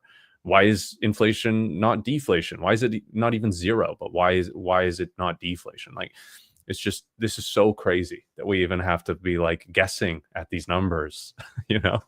Well, the numbers that they use, they take out like some of the key metrics, like housing, I think isn't included in, and fuel and Oh God. things like Yeah. people actually spend their money on. They just take it out of the equation. And CPI, like they also just change what, you know, they make the housing footprint, like the square footage of a house smaller. They change it from steak to beef so that inflation doesn't look as bad because they're taking things out and putting in cheaper things. And that's like totally going to skew with all of the metrics. Yeah. It's just how the system operates. They control it, they manipulate it. And that's why, you know, when people say that Bitcoin can't go to $100 million because we don't have that many assets in the world, that's BS, because the Bitcoin assets is that the we asset. have, yeah, it's like that's in the controlled and manipulated system that we're moving away from. So that's why, to me, the only limit on Bitcoin is our imagination in the future, because that's what it really measures. Yeah. Let's do the last super chat there. Oh, we got just because we have about 10 minutes left. Oh, damn. RS throwing it down. RS, let's go. Okay, so RS says, with the Bitcoin standard, can we see the price of goods go down while quality increases? Companies won't need to cut cost by cutting quality. They will compete for your sats because it can be debased. Yeah, I mean, that's the true state of the market, is deflationary. As technology improves, products get easier and easier to make, costs go down. That should be reflective in the price of those goods and services. It doesn't matter about the quality. The quality could actually improve, but with technology, it could still cost them less to produce those goods. So it should. In a free world, it is deflationary. That's Jeff Booth's whole theory there. I've learned so much from that guy, and it's really changed my mindset on a lot of things. Yeah. So I wanted to share this chart here. I think this is a great example. So Hermes, the Birkin bags, people use them as investments, right? And the quality is the same. It's improved. I think it's probably improved over time. But you can see here again, same thing as the Big Macs, right? The price has literally doubled in terms of US dollars. But in terms of Bitcoin, it's fallen. Wow, it's almost like the same chart as the Big Mac. Exactly. Yeah. Is that what a Birkin is? I didn't know what it was. I heard it in Shabuzi's song last summer. I didn't know what a Birkin was. Yeah, it's a bag. It's a purse. Yeah. Yeah. So I mean, it's literally like on a Bitcoin standard, on a currency that raises in value. It's the opposite of what we're seeing. Everything's the opposite. So we're seeing quality go down. We're seeing shrinkflation. We're going to see the opposite of that. We're going to see that companies are now able to increase the quality, increase the size, whatever it is, those metrics, and there'll be a competitive advantage for them to do so, because it also, Bitcoin kind of changes your value. Like, you're not willing to spend sats on something at the dollar store that you know is going to break, right? You're going to maybe just wait a little bit longer, then buy something of higher quality instead. So there's going to be all these natural incentives to go back to higher craftsmanship in all fields. I think it's really going to proliferate throughout there. Yeah. So I saw this other chart. I just noticed they have a food price index on here. I don't know anybody whose cost of food has gone up only by 18% since 2010. Not a single person. No. Right. I think the actual cost of food has gone up probably 2 times, 3 times, 4 times. But then if you look at something like grass-fed beef, the price of grass-fed beef, that's probably the grass-fed steaks. That's probably like one of the highest end foods that you can buy. And in terms of Bitcoin, it's fallen. Unfortunately, I can't find a chart because this is CPI, but that's something that where quality increases, people get better at producing grass-fed beef. They learn more, they understand it more, and the price is decreasing in terms of Bitcoin. It's because Bitcoin is that hurdle rate. As long as your rate is lower than Bitcoin, then you're not going to increase in price. Yep. Yeah, and we're seeing examples of this in every industry, in every product, everything. Everything just keeps going down in Bitcoin. Like, it's not just over here, yes, over here, no. Everything is being repriced by Bitcoin. And that's why I said, like, people say Bitcoin's the future reserve asset of the world. No, it's the world reserve asset today.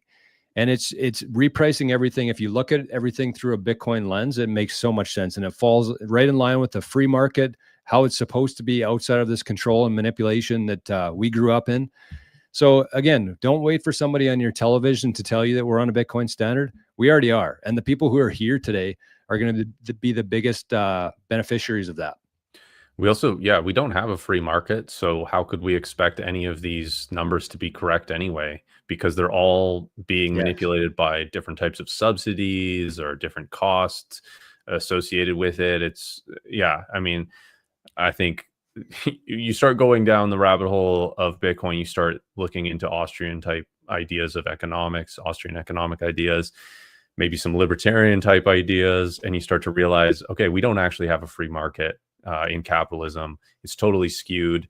Yeah, housing is, I mean, in Canada here, a lot of the new houses are built with some sort of government grants being part of that, and that just lines the pocket of all the developers. It's supposed to be affordable housing, all this. It just makes it more expensive because they're able to take that money and do all sorts of trickery with it. And then that skews the housing prices. And that's a metric that we measure everything off of. We have no good ruler because we have no free market. Yeah. So many good chats in here, you guys and girls. I'm just looking for a couple here, but where was the one I had? Do you guys have anything else you want to talk about here? I had one. Oh, right here. I want to hear what you guys think about this. Because this is, I think, it's in relation to the Canadian government, but I think that this is, to me anyways, if one country moves, I think that over time, all countries will move. Because if you think about it, this is kind of what happens in every aspect. People always find the most efficient way to do things. They find the freest places to live. And the more countries lock down and clamp down, I think the more people just leave. And you can increase taxes as much as you want, but the people who are actually paying those high taxes just leave. So it actually has a net loss for a country who does that. So what do you guys think about this question? This is part of the thesis of the sovereign individual, which I'm reading now, which is that in a world of the digital age, which we're in, it's much easier to move. It's much easier to work from around the world, and it makes it a lot easier to move to keep your assets safe. You know, I don't love being a partner, an investment partner with the government. Why do they own a certain percent? Like if you looked at, the capital gains and all that, you could say, well, they own that percentage of my portfolio. Like, why am I in a partnership with these people that I don't agree with? Other people could, like I'm here because my family's here and all sorts of different reasons, but it would make a lot of sense potentially to move somewhere else. And they try to control your capital. I mean, I think Clinton in the States introduced the exit tax. I mean, that's a way of them trying to control this exact thing, right? Through capital controls. But I think in the future, there'll be a lot of incentive for all sorts of governments, possibly the Canadian government, to remove or reduce taxes, make it so that you can, I think it would be really easy for them to remove taxes on a certain amount of Bitcoin per year. Certain dollar amount. You can spend $10,000 of Bitcoin or something like that without it being taxable. And then you could use it as cash. You could use it for part of the medium of exchange. And that would probably keep a lot of people here when other favorable tax jurisdictions open up, which they already have. And people have moved specifically for those reasons. People move all over the world to be more tax efficient. So I think it's possible. I think they're going to just bend the knee because they're not going to be able to tax it. They're not going to know how to. Right? Like I think one of you guys were mentioning it before, if you move your Bitcoin to Lightning or Liquid, how does anybody figure out the transactions? Because it just makes it so much more difficult. I'm not saying that you shouldn't pay your taxes. I'm saying keep paying your taxes. But at some point, I think they're just going to make it's going to be much more difficult for them to track those transactions. I agree strongly. And I think that I would say a couple different, sorry, Rajat, go ahead. I was just going to say, so to them, it's going to feel like, oh, they're making a power move, but in reality, it's that they can't do anything about it. It seems like they're starting to realize that. It's like even in the US, they took away their tax on tips. I don't know the ins and outs of it, but that's a pretty big deal. Yeah. But even with those tips, who's actually tracking what cash somebody's receiving in tips, right? Somebody could just say that, oh, I didn't get any tips. How are they going to prove it? Exactly. And the best part of it is, 90% of your income could be tips. Yeah. Yeah. I only get $1 an hour and the rest is tips. Yeah. They can't argue that. They might try, but there's no logical way for them to argue that. It's just such a subjective thing, what you charge versus what people tip. impossible. I mean, they'll try, but kind of what Forrest was alluding to there is, yes, in Canada right now, things aren't great. I don't plan on leaving. I think that Canada is going to be a superpower at some point in the future just because of our energy here, and energy is going to be such a big part of our future. But in the case of having to leave, if you have Bitcoin in cold storage and you have it secured properly, you can leave Canada and they can't do a damn thing about it. Whereas if you had money in the bank, if you had money in strategy shares, if you had real estate, if you had gold, good luck leaving and taking those assets without paying some sort of tax on it or whatever that may be. Because when you leave the country and you're a different citizen for the year, you actually have to dispose of all your assets at their fair market value, and you have to pay a capital gain tax on all those assets. Whereas with Bitcoin, if you do it properly, you secure it properly, they might know that you have it, but have you spent it? Where is it? Do you still have the keys to it? There's just way more gray areas there, I guess you'd say, in that sense, that it would make it a lot easier if somebody had to escape their country. But the other thing I was going to say is that we're coming to a point now where corporations are realizing that they need Bitcoin. Countries are realizing that they need Bitcoin. Individuals are starting to realize they need Bitcoin. And there's only so much Bitcoin. And so over the next 100 years, there's 5% of the supply that's going to be mined over 100 years, which means that anybody who wants Bitcoin, that's going to have to get it from somebody else. So if you have Bitcoin right now and somebody else is wanting to take that from you, they're either going to run up the price of Bitcoin and tempt you to sell it, or they're going to remove capital gains taxes just so it's easier for people to part with their Bitcoin, because the governments, the corporations, they need to get that Bitcoin. And I think that a couple ways to do that is shooting the price up and taking away capital gains tax so that people actually sell their Bitcoin so they can actually get some Bitcoin. Yep, exactly. That's one way to get people to use it and to possibly acquire it themselves by that. So I got to leave in a couple minutes here, guys. We should also update the chat. I think you guys talked in the private here about continuing, but should we talk in the chat about our future videos and stuff? Yes. I mean, so for me, planned birth with my wife on Monday. So I'm going to be out of commission for a couple weeks, paternity leave.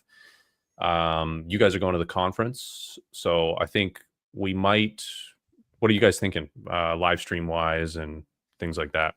Maybe Jordy, you have some info on that. Yeah, I think we're going to be taking next week off. Unfortunately, I really wanted to start a streak going here, but there's just too much going on. Two of us are in Vegas. Forrest is having a child. Usually, if there's one or even two people who can't make the show, we're going to try to fill the gaps and find some other guests to come on. But in this case, when all three of us are kind of hooped, I think we're just going to have to skip next week. So unfortunately, that's the way she is. But we do have some videos. I think we got 5 or 6 that we're going to be rolling out over the next couple of weeks. So if you're, needing your Maple Bitcoin fix for the week, then you'll still get some good discussions from us, just not live. But and you guys think you'll be back on the live, not next Friday, but the week after probably would be a way to go? Yep, I will be. Okay. All right, sweet. I'll be good to go next week. Well, Forrest is taking off. He's got to go have a child, not today, but in the next couple days. And not me personally.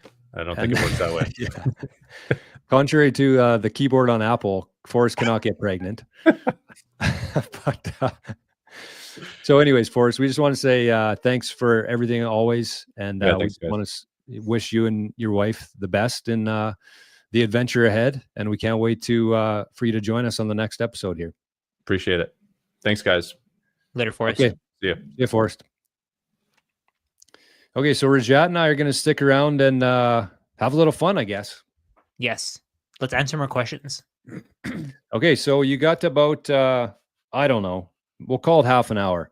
I didn't, I wanted to mention this at the start of the show today, but I almost didn't make the show because last night on my way home from golf, I ran into a deer. Oh, damn. So, oh, that's bad.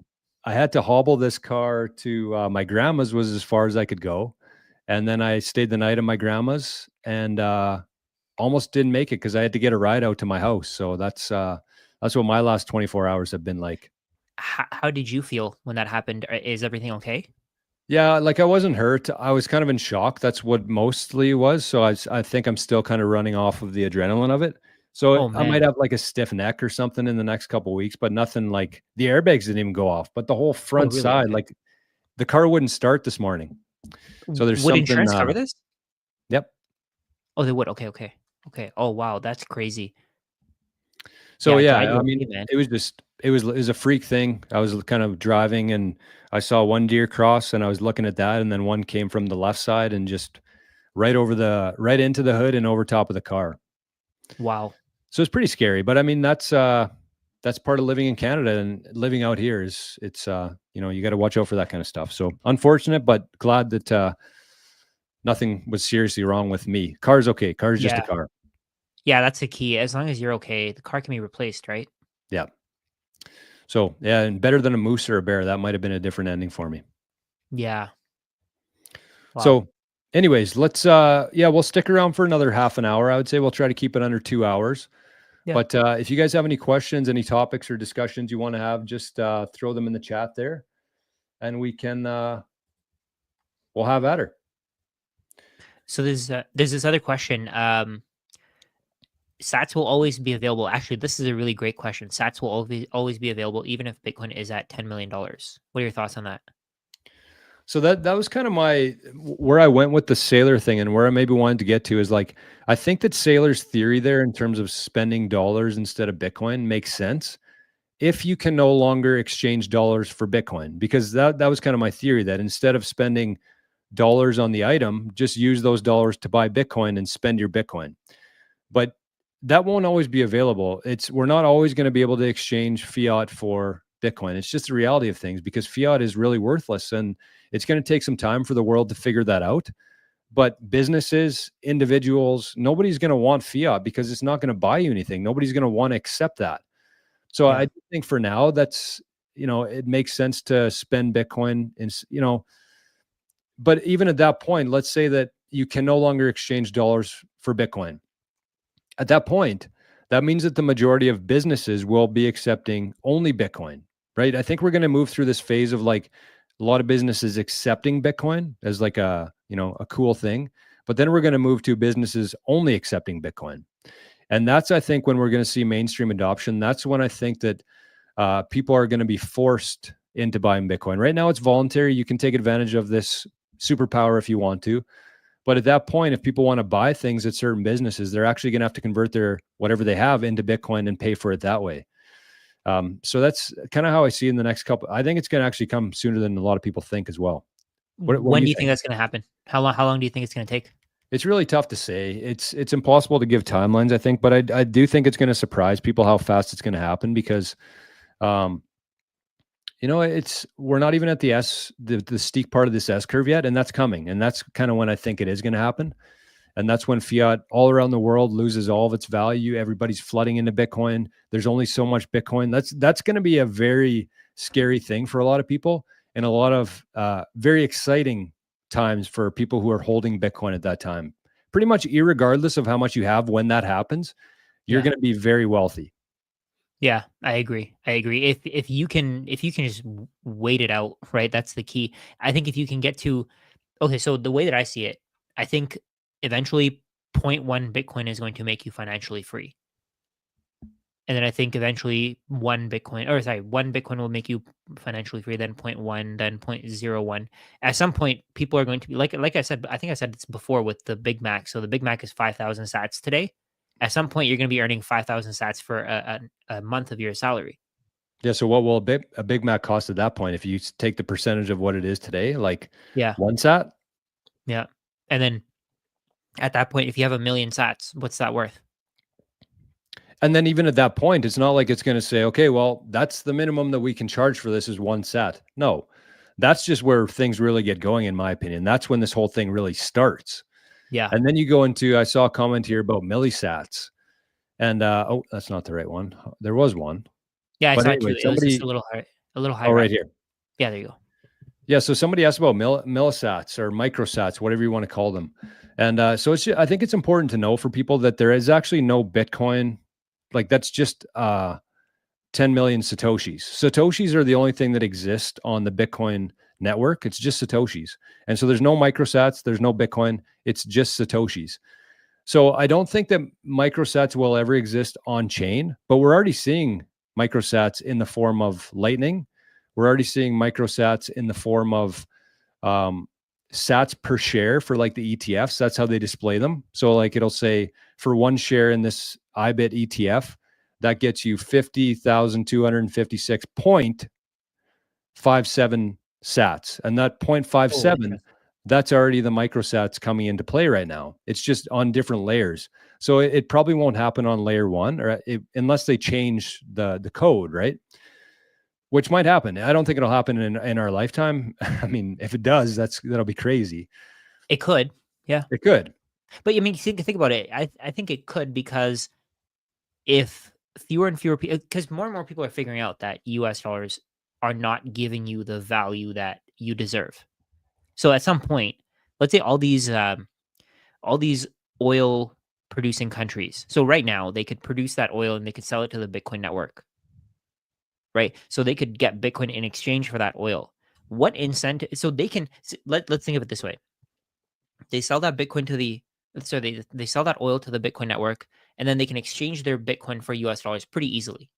Would you say that would be simple? Yeah, I guess it depends on the quantity of it, but for the most part, it's still pretty easy to do at this stage. Yes. Right. So at some point, so right now they can sell their Bitcoin for US dollars. At some point, why would they? What incentive would they have to sell their oil for US dollars? There's going to be a point when that happens, right? Today, we saw the price of Big Macs in terms of Bitcoin. We saw the price of Birkin bags in terms of Bitcoin. The price of oil is doing exactly the same thing. I think the price of oil is actually worse because it's been pretty consistent over the last 15, 20 years.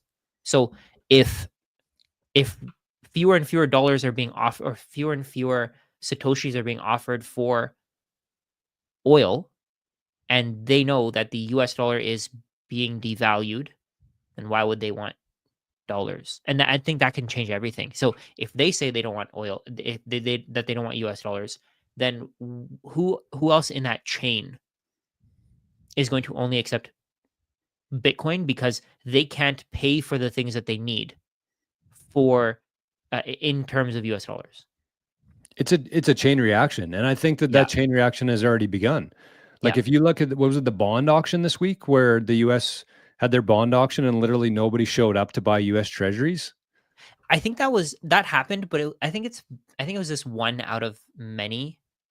Yeah, like this has been happening for the last couple of years. Where have they been failing for a while? Wow. Yeah.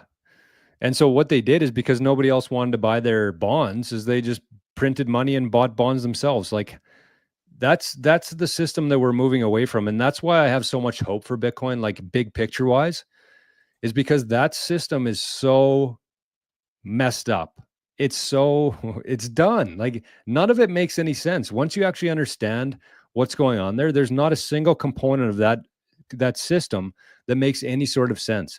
The only reason I think that it's still around today is because, number one, they own all the schools. They were able to educate people and pretty much put blinders on every single person who goes through the public school system, so they wouldn't learn about money. So they could keep this whole thing in the dark. And I think that that's part of it. But the other part of it too is that most people just haven't taken the time to learn about Bitcoin, learn about economics, learn about value, learn about all these different things and how applicable they are in this current environment, and why Bitcoin's not a want or like an investment. It's something that you absolutely need if you want to maintain anything that you worked for in your life so far. Yeah. And I think we actually added more value to the other question. Sats will always be available because at some point people will still be, I mean, even Bitcoiners, they're going to need to eat, right? They're going to need to buy shelter. They're going to need to buy clothes. They're going to need to buy cars. For example, your car, let's say it's a write-off, you still need to buy another car, right? And in that time, let's say, for example, whatever insurance payment you get, maybe that's not enough to buy another car because the price of cars is going up in terms of dollars. Yeah. Right. So you may have to sell some of your Bitcoin. Technically, just surviving, you're technically spending Bitcoin. Yep. That's what I mean. That was kind of my point during the episode today, is like anytime you need to buy something, you're just sending value that you've earned so far. You're sending value, whatever form that's in. You have to spend money for your needs.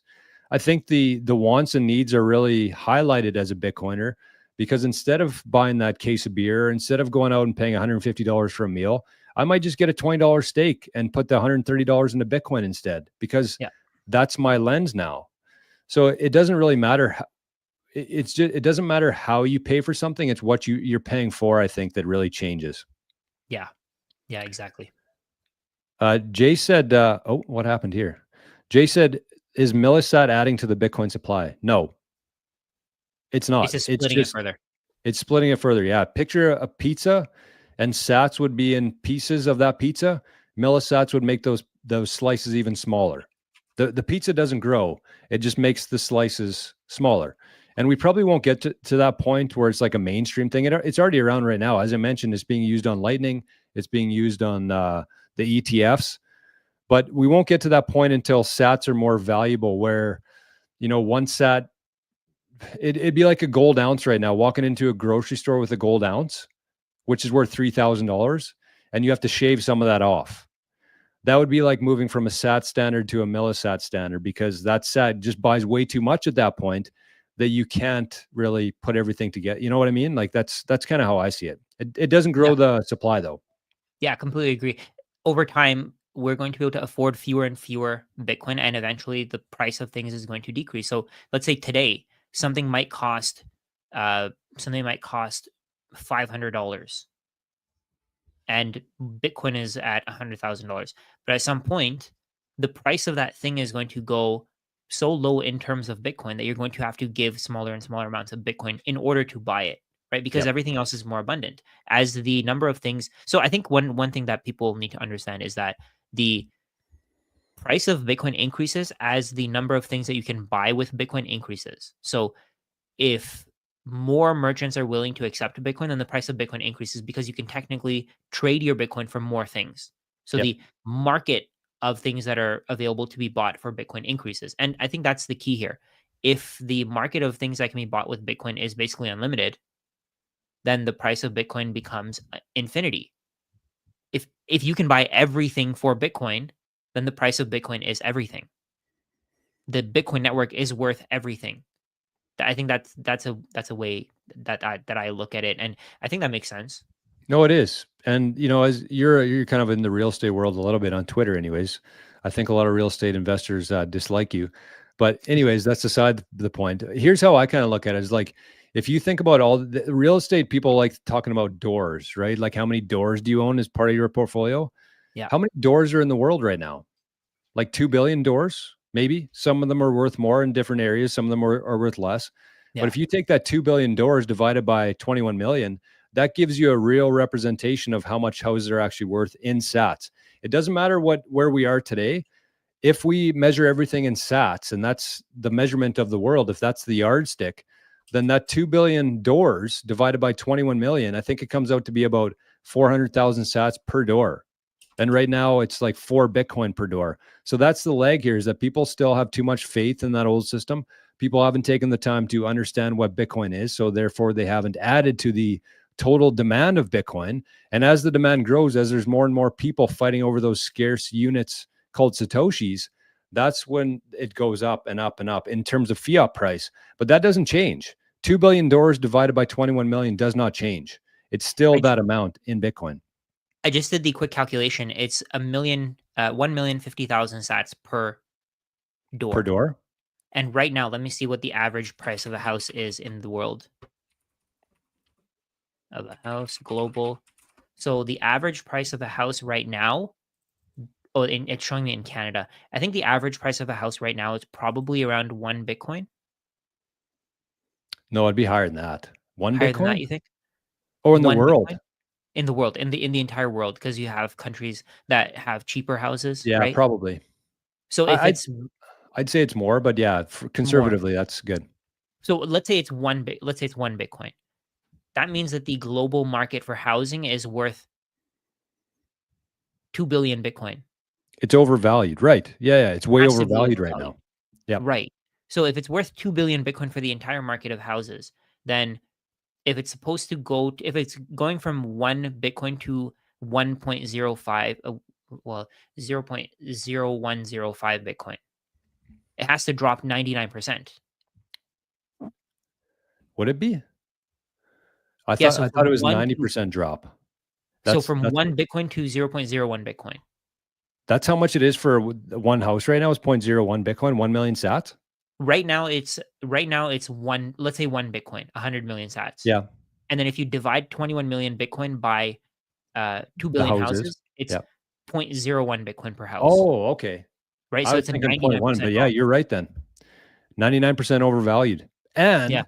the Or crazy no, thing about that not is not that's 99% overvalued. It's 100 times overvalued. So that's 99,000% or 9,900% or something. right. 10,000% overvalued.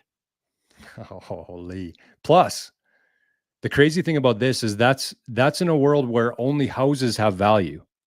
Yes.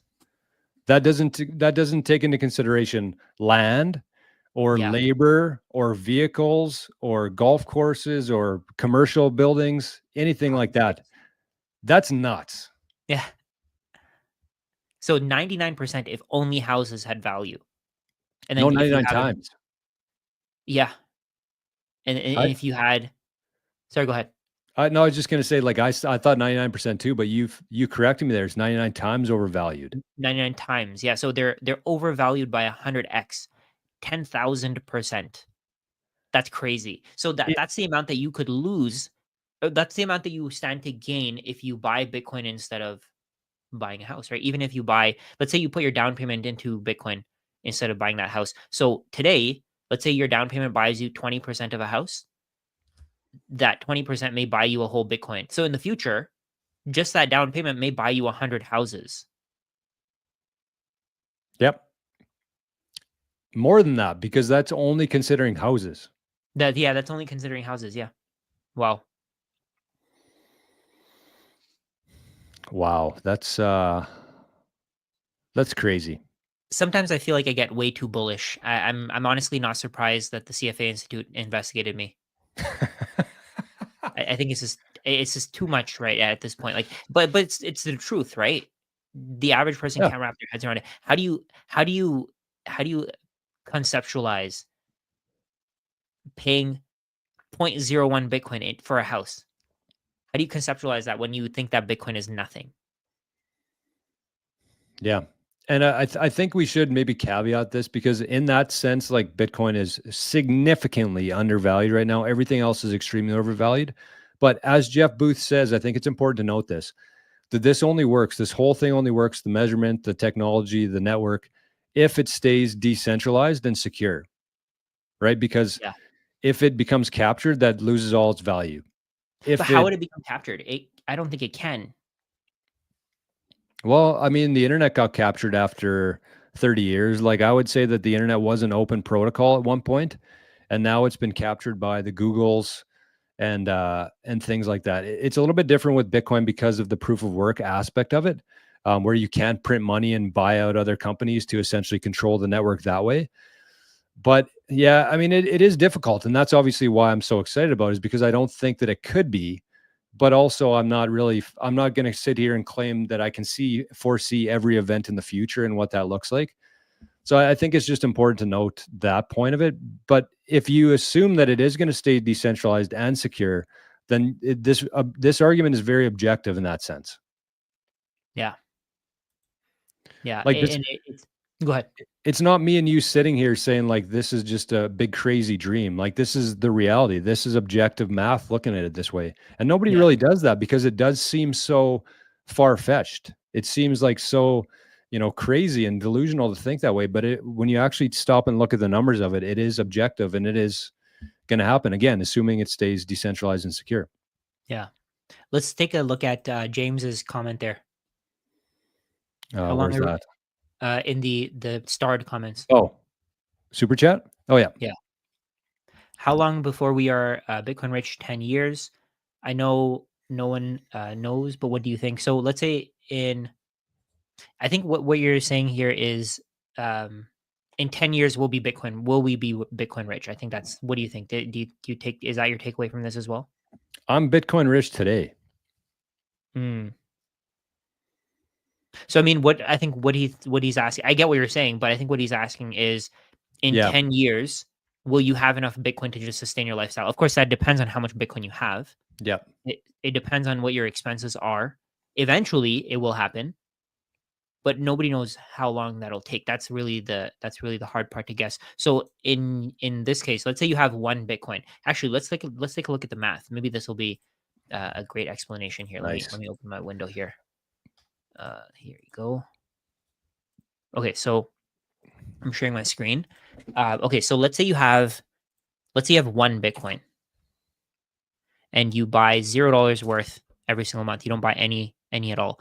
Your expenses start out at, let's say you start out at $5,000 a month for your expenses. So you're paying $60,000 annually for your expenses, and your expenses rise at 4% per year. So today, if you have 1 Bitcoin, the Bitcoin will be worth today it's worth 100 let's say 108,000. So today the Bitcoin will be worth 108,000. I got to change this. 108,000. So today it'll be worth 108,000 in your portfolio. Eventually it'll be worth way more. So if Bitcoin rises, this is very conservative too. What would you What's your rate here? 20%. 20. Wow. I think that's pretty conservative, right? Why so bearish? Yeah. I guess that's true. But let's say, okay, so at let me actually add a column here and we can discuss. So at some point, I added the wrong one. At some point, your portfolio is going to be worth so much more than your Bitcoin your Bitcoin is going to be worth so much more than your expenses that you're not going to have to worry about paying for things. It's just going to become extremely simple because the price of Bitcoin is going to rise. So let's look at this. So right now, if you have $60,000 in annual expenses, you have 1 Bitcoin. Your portfolio is worth 1.8 times the expenses that you have each year. Then next year, if Bitcoin rises at 20% and your cost of living rises at 4%, it'll be 2 times. Then it'll be 2.3. At some point, it'll be 6 times. Then at some point, it'll be 20 times. So at this point, in 2042, if you don't buy any more Bitcoin, your Bitcoin is going to be worth 20 times your annual expenses. Oh, wow. Right. So at that point, if you wanted to, you could do multiple things here.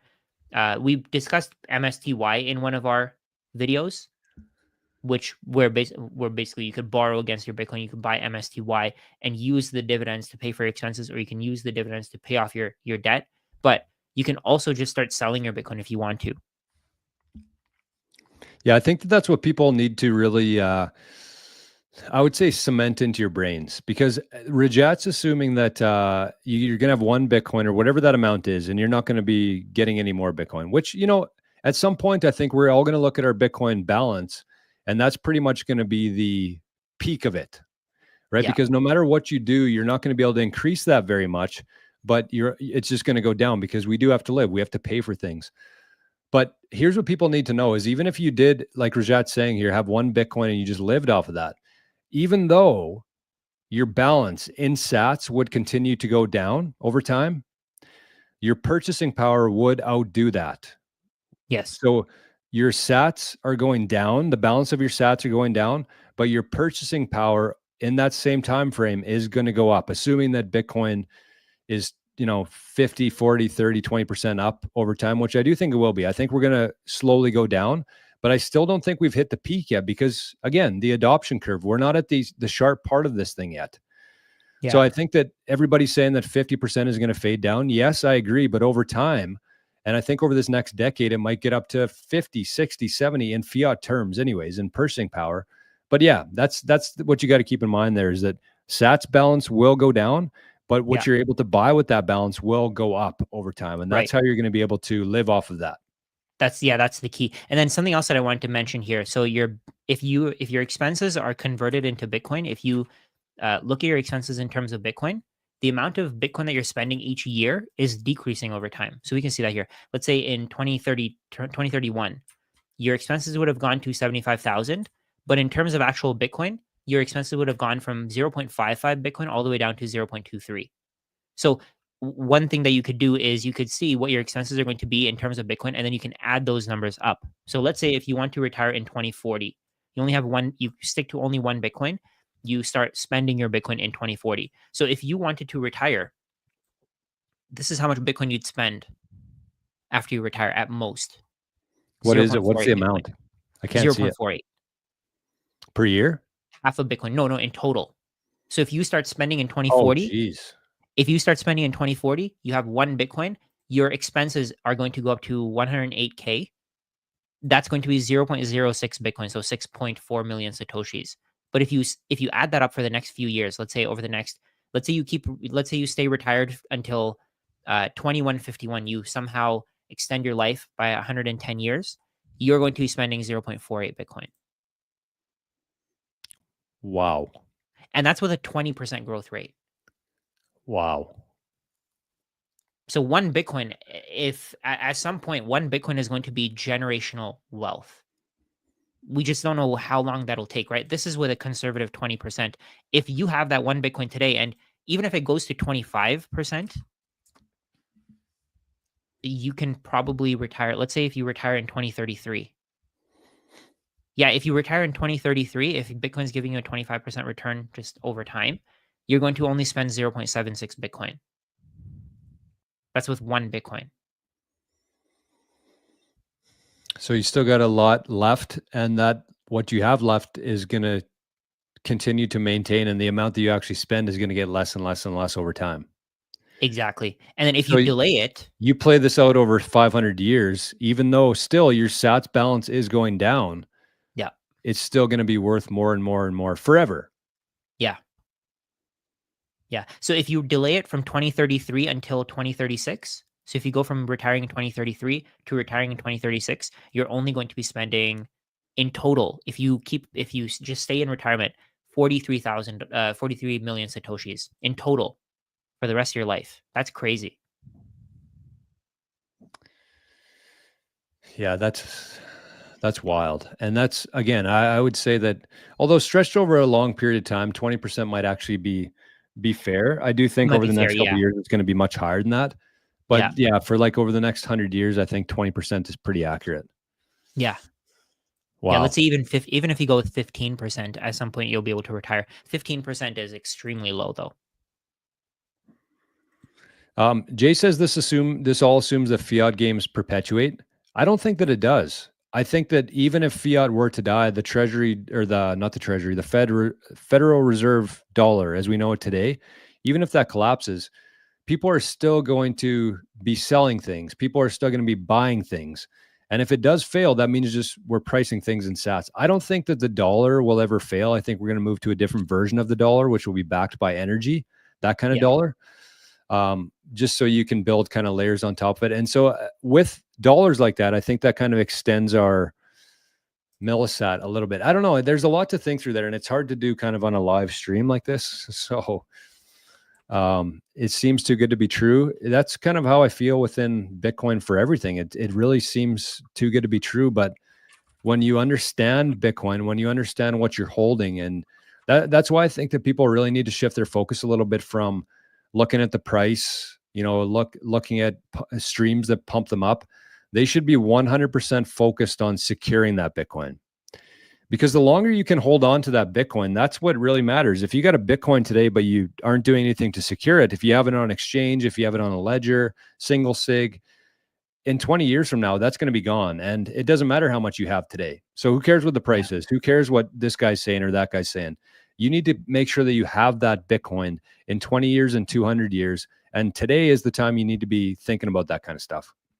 Yeah, at some point you're going to have so much Bitcoin, you're going to reach escape velocity, and the value of your Bitcoin is going to be so high that there's no way for you to not have enough money to pay for your expenses. Because there's going to be over time. Okay, so we keep thinking that at some point people are going to dump their Bitcoin. We keep thinking that at some point Bitcoin's price is going to drop. But I don't know if that's going to happen. I think it's going to keep growing like that. It's just, there's going to be a point where you have even people who have 1 million Satoshis. At a point, you're not going to be able to spend 1 million Satoshis. That's probably for the people who, right now, maybe who are, I'd say Gen Z, Gen Alpha. They would probably be able to retire with 1 million Satoshis. Like for my niece and nephew, I think that they should have at least 1 million Satoshis. They were just born recently, right? So if they have 1 million Satoshis, by the time they're 18, that 1 million Satoshis is going to be worth a lot of money. Yep. It's very similar to having $1 billion today. It's really Yeah. hard to lose and spend $1 billion. Like, I don't think people conceptualize. I wanted to do a spreadsheet on one of my shows of like have $1 million and what that looks like in one cell on Excel, but then times that by 1,000 and just keep scrolling and show how many millions that actually is to make 1 billion. It's very hard to spend 1 billion. I think it's going to be very hard to spend 1,000,000 sats in the future. And that was kind of my theory. I posted a video saying that it's going to be more rare to have one Bitcoin than $1 billion in the future, because people, let's say you have $900 million today in assets. As they continue printing money, the value of that's going to go from 900 million to 950 million to $1 billion. And there's going to be more and more people at that kind of level right now who will reach billionaire status. That number is going to go up. But the number of people who have one Bitcoin, whether they don't protect it properly, whether they start spending it on things because they had it for a while, the number of people with one whole coin is going to continue to go down forever. So billionaires are going up forever because of the money printer, and whole coiners are going to go down forever. And at one point, they will diverge, and that's when it'll be more rare to have one Bitcoin than $1 billion. Yeah. And then because it has a finite supply, you're always going to run out, right? And no matter what price it is, if you have a million Satoshis today it's going to cost you what, or $1,100 to buy a million Satoshis. Eventually, people who are willing to sell a million Satoshis for $1,100 are going to run out. They're not going to be willing to give you a million Satoshis for $1,100. At one point when I was making videos on when I made I have this Bitcoin for beginners webinar that I made maybe 2 years ago. At that point, no, actually not even 2 years ago, maybe a year and a half ago. At that point, you could buy 0.01 Bitcoin for $360. Yeah. And today it's going to cost you $1,100. Yeah, and we're talking in years here. Plays out decades. Yeah. Like in the last year and a half, Bitcoin price in fiat has tripled. And like we alluded to, it's a combination of the government's printing money and devaluing their currency, mixed with more people figuring this out. Yeah. That's what's driving this. And you think about a year and a half or 2 years or however long that was for you, but like play this out over a decade and then 2 decades and see what everything looks like. Yeah. I hope these videos never get taken down, because I feel like these are going to age pretty well. You know, people on the internet, we see comments every day. You guys are idiots. You guys are bozos, dipshits, whatever you want to say. But like, I love these kind of videos because we're going to look back in a couple of years and we might even be on the low end of things. Like that's how this thing could play out. Yeah. Like with the numbers that I was playing out there, that's with a 20% return. What if the return's 40% and it consistently stays at 40%? And that could actually happen, because if nobody's willing to, let's say, okay, so MicroStrategy keeps buying more and more Bitcoin. I was looking at the numbers. One of my friends actually, he gave me a huge response on why Bitcoin's going to fail. At the time when he sent me that response, MicroStrategy had 190,000 Bitcoin. Today they have 576,000. And that was only a year ago. That was January. That was February of 2024. Yeah, I mean, like, even with that, like, just take a step back from all the crazy things we're saying right now. Like, just look at it this way. That Saylor, if you look at his chart of buying, when did it accelerate? It accelerated in November 2024. Yes. That's when there was a new administration in the US. Saylor spoke about this numerous times. It really helps when you have the government not on your team, but not trying to kill you. That helps. That makes things a lot easier in your life. And you have that. So Saylor just ramped up his purchases as soon as there was a new administration friendly to Bitcoin. But the other guy, Howard Lutnick, he's Trump's Secretary of Commerce or something like that. His company, Cantor Fitzgerald, $1 billion firm, they have half of their fund in strategy. Wow. I think it's 49% of their fund they're holding in strategy. Do you guys think that they might know something that's coming here? Like, just take a very logical look at this whole thing that's playing out right now. Do you think that and this isn't Howard's personal money, this is his client's money. He would not be doing this. He would not be taking that size of a bet if he didn't know what was coming here. Yeah. Completely agree. It's so true. If he didn't know, and think about it, he's like an insider. Oh, 100%. He knows where things are going. 100%. He's in He's in Trump's office every day. How you can't get inside of that. Yeah. Yeah. It's So I don't know. It just goes back to the fact that I understand that most people, the average person, just doesn't have time. And the reason they don't have time is because fiat is stealing their time. They're having to work harder, get less, more stressed, relationships ruined, crime up, food shittier. The list goes on and on. I get yeah. it. But like at some point, there's got to be something that happens where people are like, okay, I should maybe spend just a little bit of time learning about Bitcoin. Maybe I should take whatever I have here and buy a little Bitcoin because this thing is not going away. It's not. Yeah, you have no reason to ignore it anymore. Zero. Even before the ETFs, like, yes, there was a little bit of risk there. And, that's the conversation that I think of. And I apologize for people. I mean, the number of people watching is actually going up. We're 2 hours into this. I'm kind of looking at the screen here. Yeah. So we'll keep going here a little bit. But, where was I going with that? Oh, financial advisors. ETFs. You're talking about the ETFs, the risk before it? Yeah. And it's like for financial advisors, at what point does them continuing to ignore Bitcoin become like a liability for them? Yeah. Because it's literally their job to make the best decisions on behalf of their clients, and they're not doing it. They're not putting in the time to understand Bitcoin. And there's going to be a lot of people very unhappy with that. I don't know what the end is there for them, whether they get sued for, malfeasance or what is it, negligence? Yeah, something like that. Like they have a fiduciary duty to look after their clients' wealth, and they're not doing it. Like you objectively look at Bitcoin over the last 10 years, I think it's been the best performing asset by a long margin, average wise, but also I think 8 out of 10 years. Like how can you look at that plus everything that's happening today and still tell your clients that you should stay away from Bitcoin because it seems like a scam? How? Like how are people getting away with that still today? Like, what do you think? You're a CFA. Like, do you talk to people? Like, what are they doing?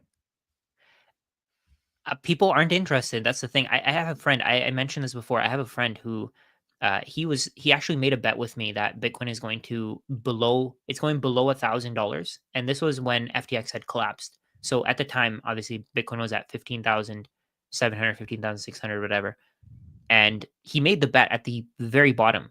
And I keep telling him, "Hey, you can cancel out on the bet. I'm giving you an out," and he says no. It is going to zero. He strongly believes it. That's an ego thing, though. That's it. And I told him that. I was like, "Hey, your ego is just way too big." And he's like, "No, that's not my ego. That's just reality." No, the reality is that the price of this thing is going up. It's been going up. It's up since we made that bet. It's up almost 100K. And he's still not getting it. I don't know what the answer is either. I spend a lot of my time and energy thinking about this kind of stuff, but at some point you just have to say, you know what? I did all that I could. I've spent more than enough energy. And I think we're kind of taking the right approach to this. Like we're talking to people who actually want to learn about it, right? Like we've been on here for 2 hours and 7 minutes here. We're not being paid by anybody. We don't have any sponsors on the show. I mean, we have some very generous donors. There's no doubt about that. But at the same time, we didn't know those were going to be here, right? Like we didn't show up knowing that those sats were going to come our way. But we're doing everything we can to try to help people who want to be helped. I think that's the key. And I think that the deeper you get into Bitcoin, the more you understand it. Just focus 100% of your time, not 98, not 99, but focus 100% of your time on people who actually want to listen. Because the people who don't want to listen, like Rajat's friend there, you're just wasting your time. And that's a sin to me. Yeah. I actually have, so I have a community where I post about Bitcoin regularly. We talk about it. We have live sessions. You have your own as well. You have your Patreon. So if anybody wants to join those, we have more content on that. But my point here is that even the people in those communities, they're seeing their wealth just completely change. They're seeing their Yes. lives change. Like there are people on there who started buying Bitcoin back when it was 15K, 16K. They're seeing their lives completely change. I've had people who have been following me since back then. When I started posting about Bitcoin, I think it was about 30,000 or so when I started posting about it. Their lives are changing.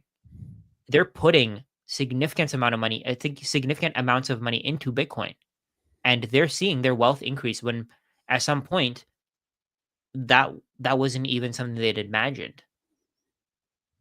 And you're probably seeing exactly the same thing from people in your community, right? We're both seeing that. We're helping the people who are actually willing to listen, but then the people who aren't willing to listen, they're not taking action. And so when I started posting about Bitcoin on Instagram,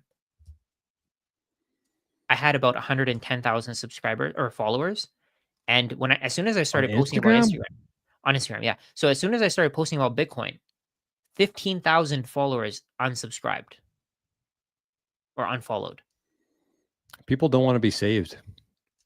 Yeah, they don't want to, because they just think that they just think that this is a scam because they don't understand it and they haven't put in the time to understand it. And then the people who they do trust think that it's, for example, who doesn't trust Warren Buffett? He's an old guy. He's been one of the best investors in the world. And he's saying that's rat poison. So they're just thinking, yeah, what if I just listen to this guy? He has experience. He knows this, he knows that, but he doesn't understand digital money. His entire life hasn't been on the internet. For example, how much of your time do you spend on the internet every day?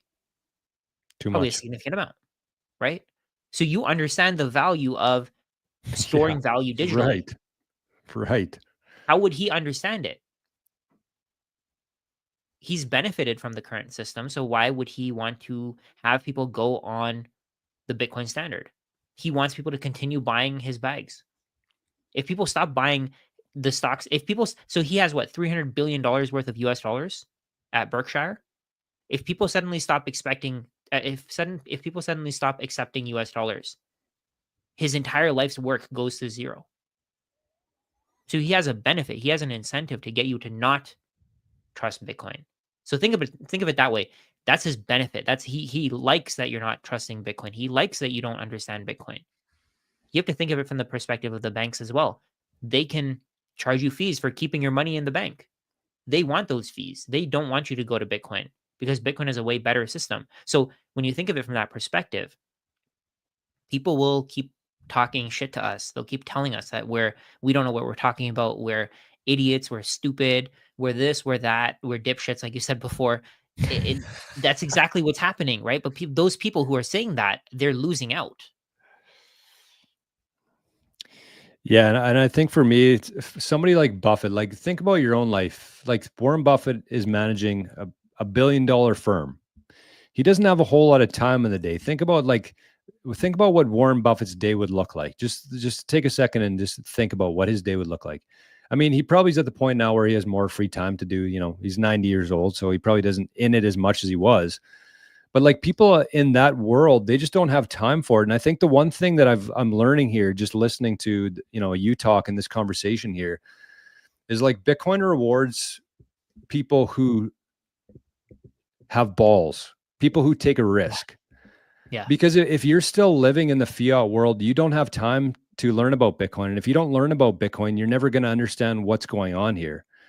And you can't do two things at once. You either understand what's happening here and you just go all in on Bitcoin. You don't have to quit your job. That's a little extreme, but like, that's what Bitcoin rewards. It rewards people who are adding value and continuing to learn instead of just be complacent with the system that is clearly broken. There's no hope to fix it.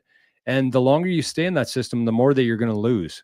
Whereas Bitcoin rewards people who have a set of balls. And I know there's a lot of women out there who are Bitcoiners. There's probably some in the chat today. But like, that's not what I mean here. It's like, you have to have some stones. You have to take that risk, and Bitcoin rewards you for that. Yeah.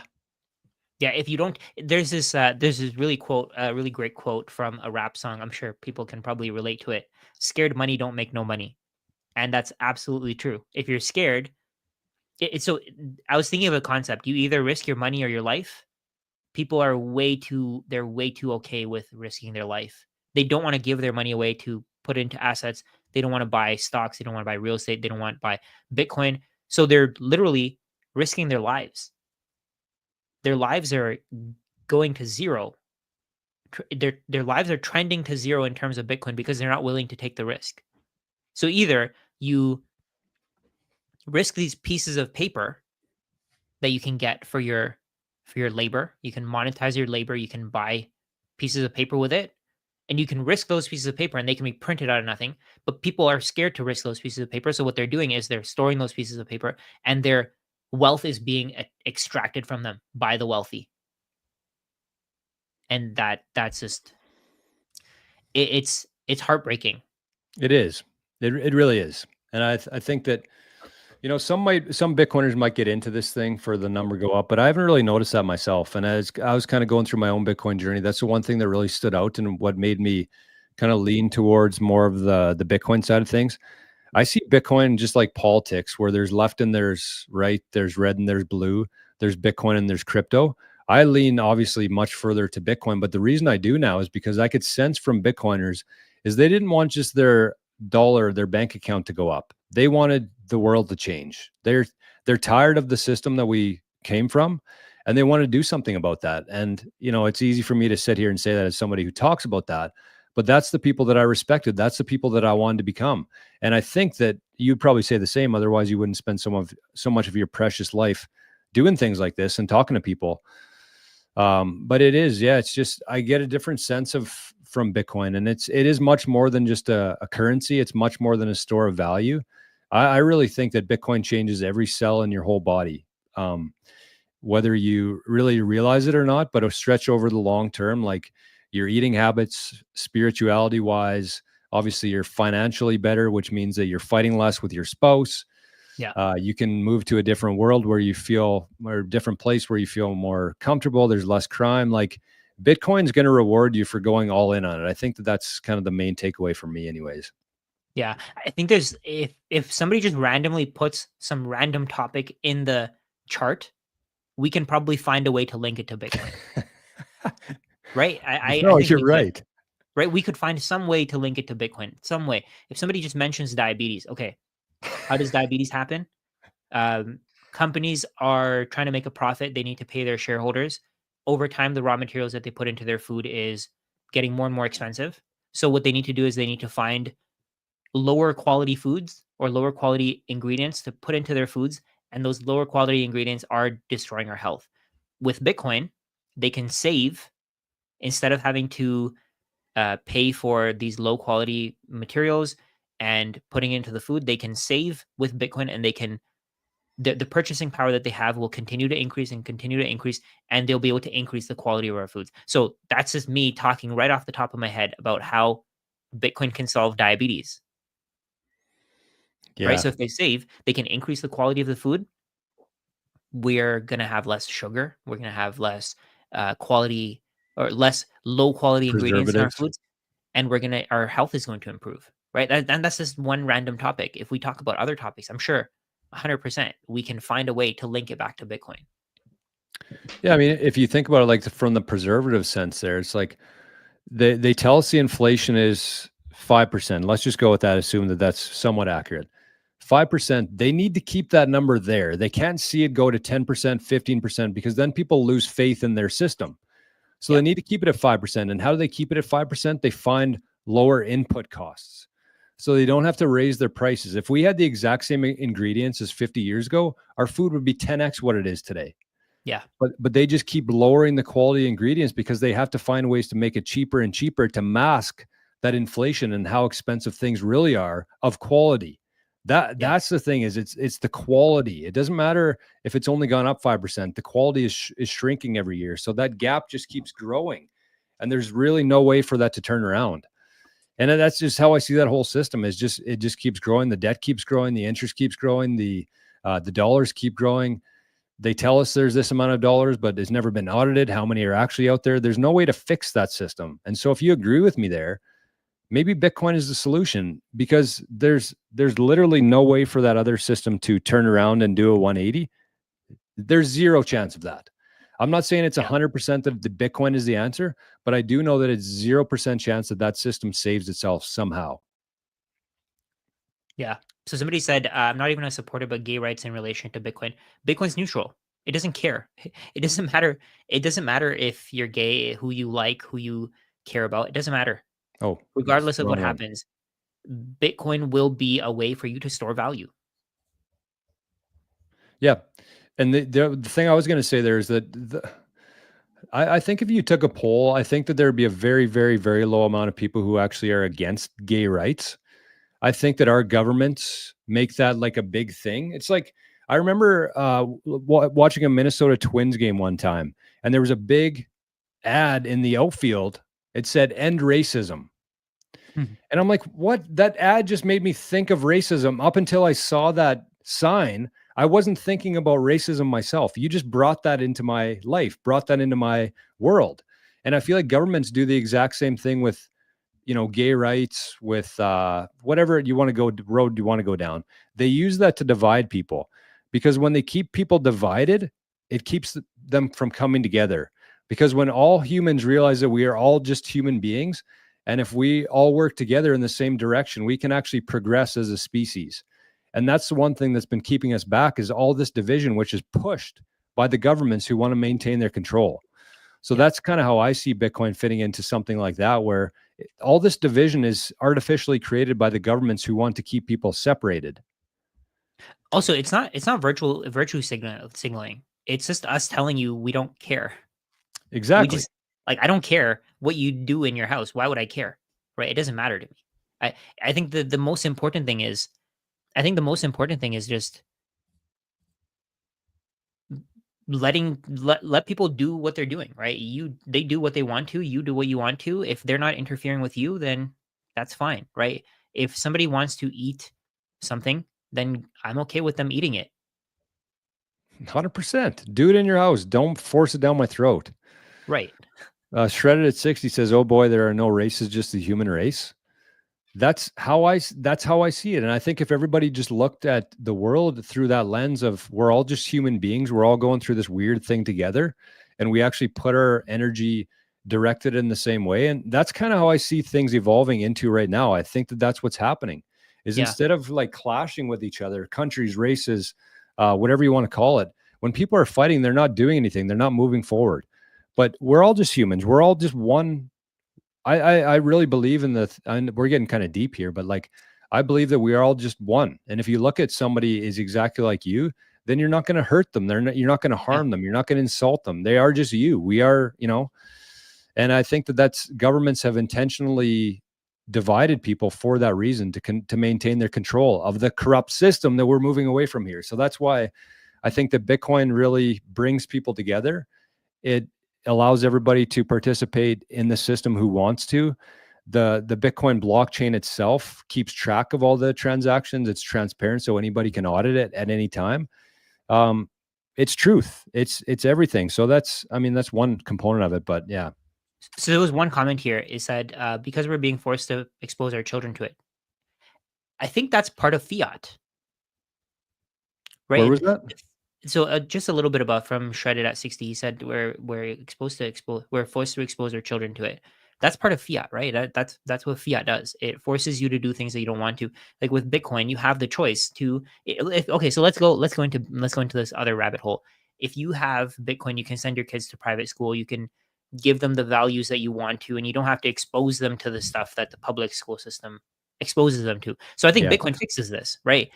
So it won't matter to you that people at school are the way that they are. Right? If you have Bitcoin, it fixes that. It gives you that option. I mean, unfortunately, this person did say this is the last time they'll tune into us. But I mean, I don't know where this is coming from, right? We're trying to help here. 100 people will show up as he leaves, or he or she. But that's it. But anyways, the thing that I thought of there, Rajat, is like, if you think about what fiat has done to going down this road, is like 50 years ago, one parent could work and afford more than enough. And because of fiat printing, because of the system that we're moving away from here, it forced two parents to go to work and still struggle. And they're struggling, they're fighting, they're stressed, they're living less, they're reliant more on drugs, on medications. But at the same time, now that both parents are at work, the state now decides what they're going to teach their children. Whereas before, the mom might stay home, or at least have a much bigger influence on the child's life. Whereas now that mom's at work, working 1-2 jobs, hardly seeing her kid, relying on the government to train and educate their kids with that system, that's what fiat is. The whole thing is just a sick cycle. That's the root cause. Fake money. Fake money is what gets us where we are. I don't think, I feel like there's people who have certain beliefs, nothing that they're doing wrong, right? If you're gay, you be gay. I don't care. It's just that I feel like the way that the system is today, people are forced to do things because they have to comply because of fiat. They have to. If they don't comply, then they're going to lose their job. What are they going to, like, let's say, for example, if you're a teacher and you're told you have to add this to your curriculum, what are you going to do? Say no? You can't. It's because of fiat. Again, it's the root cause is, again, fiat. Yep. But during that, and I think that slowly teachers are starting to say no. And as more and more people say no, as more and more people decide to spend their time and energy watching Rajat and Jor talk about Bitcoin versus Netflix, one person at a time, I think that that's how change actually happens. So if you think that you're kind of insignificant in this whole grand scheme of things, I think you're wrong. I think that if you have that belief that by speaking truth, that by making decisions with not only your wallet or your ballot at time for voting, but with your attention and what you're giving your attention to every single day, instead of spending some time watching Netflix, educate yourself, read a book, read about history. These are the small decisions that really compound into a much different world, I find anyways. Yeah, completely agree. Okay, well, I think we should wrap it up, Rajat. I don't want to get too political or too down any rabbit holes here. This is about Bitcoin. I think it's a good example of how Bitcoin does really shift the world, and how every root cause, or the root cause of every issue we have in society, is the ability to print money, and Bitcoin fixes that. So if you agree with our assumption that it is the root cause of everything, then yes, Bitcoin is the solution to that. 100%. So I see a comment here. I saw it a while back. I'm sorry, guys. I tried my best. It's a lot harder with just two of us in here because, when there's three, at least I can kind of find some comments to bring up and stuff. But I wanted to stay kind of engaged there, obviously. But anyways, we did not miss the chat. C90FTW said, thanks, guys. Don't let Rajat pick the Lambo color. It's going to be black if I pick. Oh, I like black too. I like the black, yeah. 5,000 sats. So he said that he doesn't use the Lightning Network often. So thank you. That's, amazing. Appreciate it. That's nice of you. And we got a couple other zaps here. No zap is too small. So we got 100 sats from an anonymous zapper. We got 888 sats saying, these sats came from strangers on the internet. I'm just passing them along as value for value in our circular economy. Wow. That's awesome. 15 sats, 21 sats. And our last one here, 22,222, a row of ducks. 22,222 said, great show, guys. Love, Ian E. Amazing. Wow. That's so generous. People are amazing. Yeah. It's just Bitcoin. This is a perfect representation of Bitcoin, right? Because the easy path for Maple Bitcoin would say, hey, you know what? We got these larger audiences. We're going to come together. We're going to do a show. We're going to take some sponsors. And then we would be telling you things from outside of our own beliefs. Maybe whether we agree with it or not, our voices would still be influenced by somebody else paying us. But we said, you know what? This is going to be a little bit harder, but we believe that Bitcoiners will give value back. If they're getting entertained, if they're learning anything, Bitcoiners will give some back. And that was a perfect representation today. So we had Mark with 33,000. We had BitBilly with 100,000. Wow. And we had E&E with 22,000. Those were the fatties of the day. And Letha also was, I think 5,000 or 10. 10K. Was it 10? I think it was 10. Yeah. She mentioned it in the chat. I remember. I think it was 10 too. I just don't see. Oh, sorry. Just want to make sure. 10. Yes. 10 from Letha the icon. And we got a couple more trickling in here. If you are watching the show later, you can send to that QR code right there. And if you're watching it on your phone and you can't scan it, you can also send it to Maple Bitcoin at Coinos.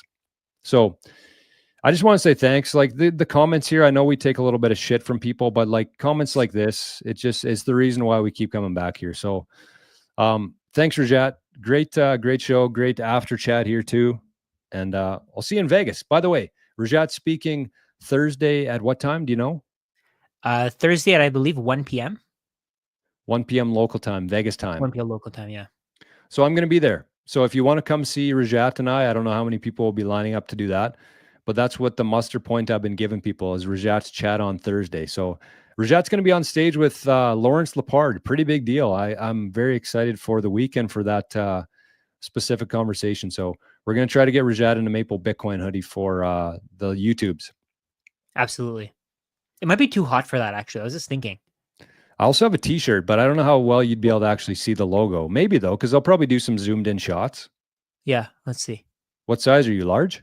Medium, I'm large? probably a large. Okay. Medium or large. I'll pack it and we can see if it fits. I'll bring the hoodie and the shirt and hopefully we can get some Maple Bitcoin coverage on the live streams. Sounds good.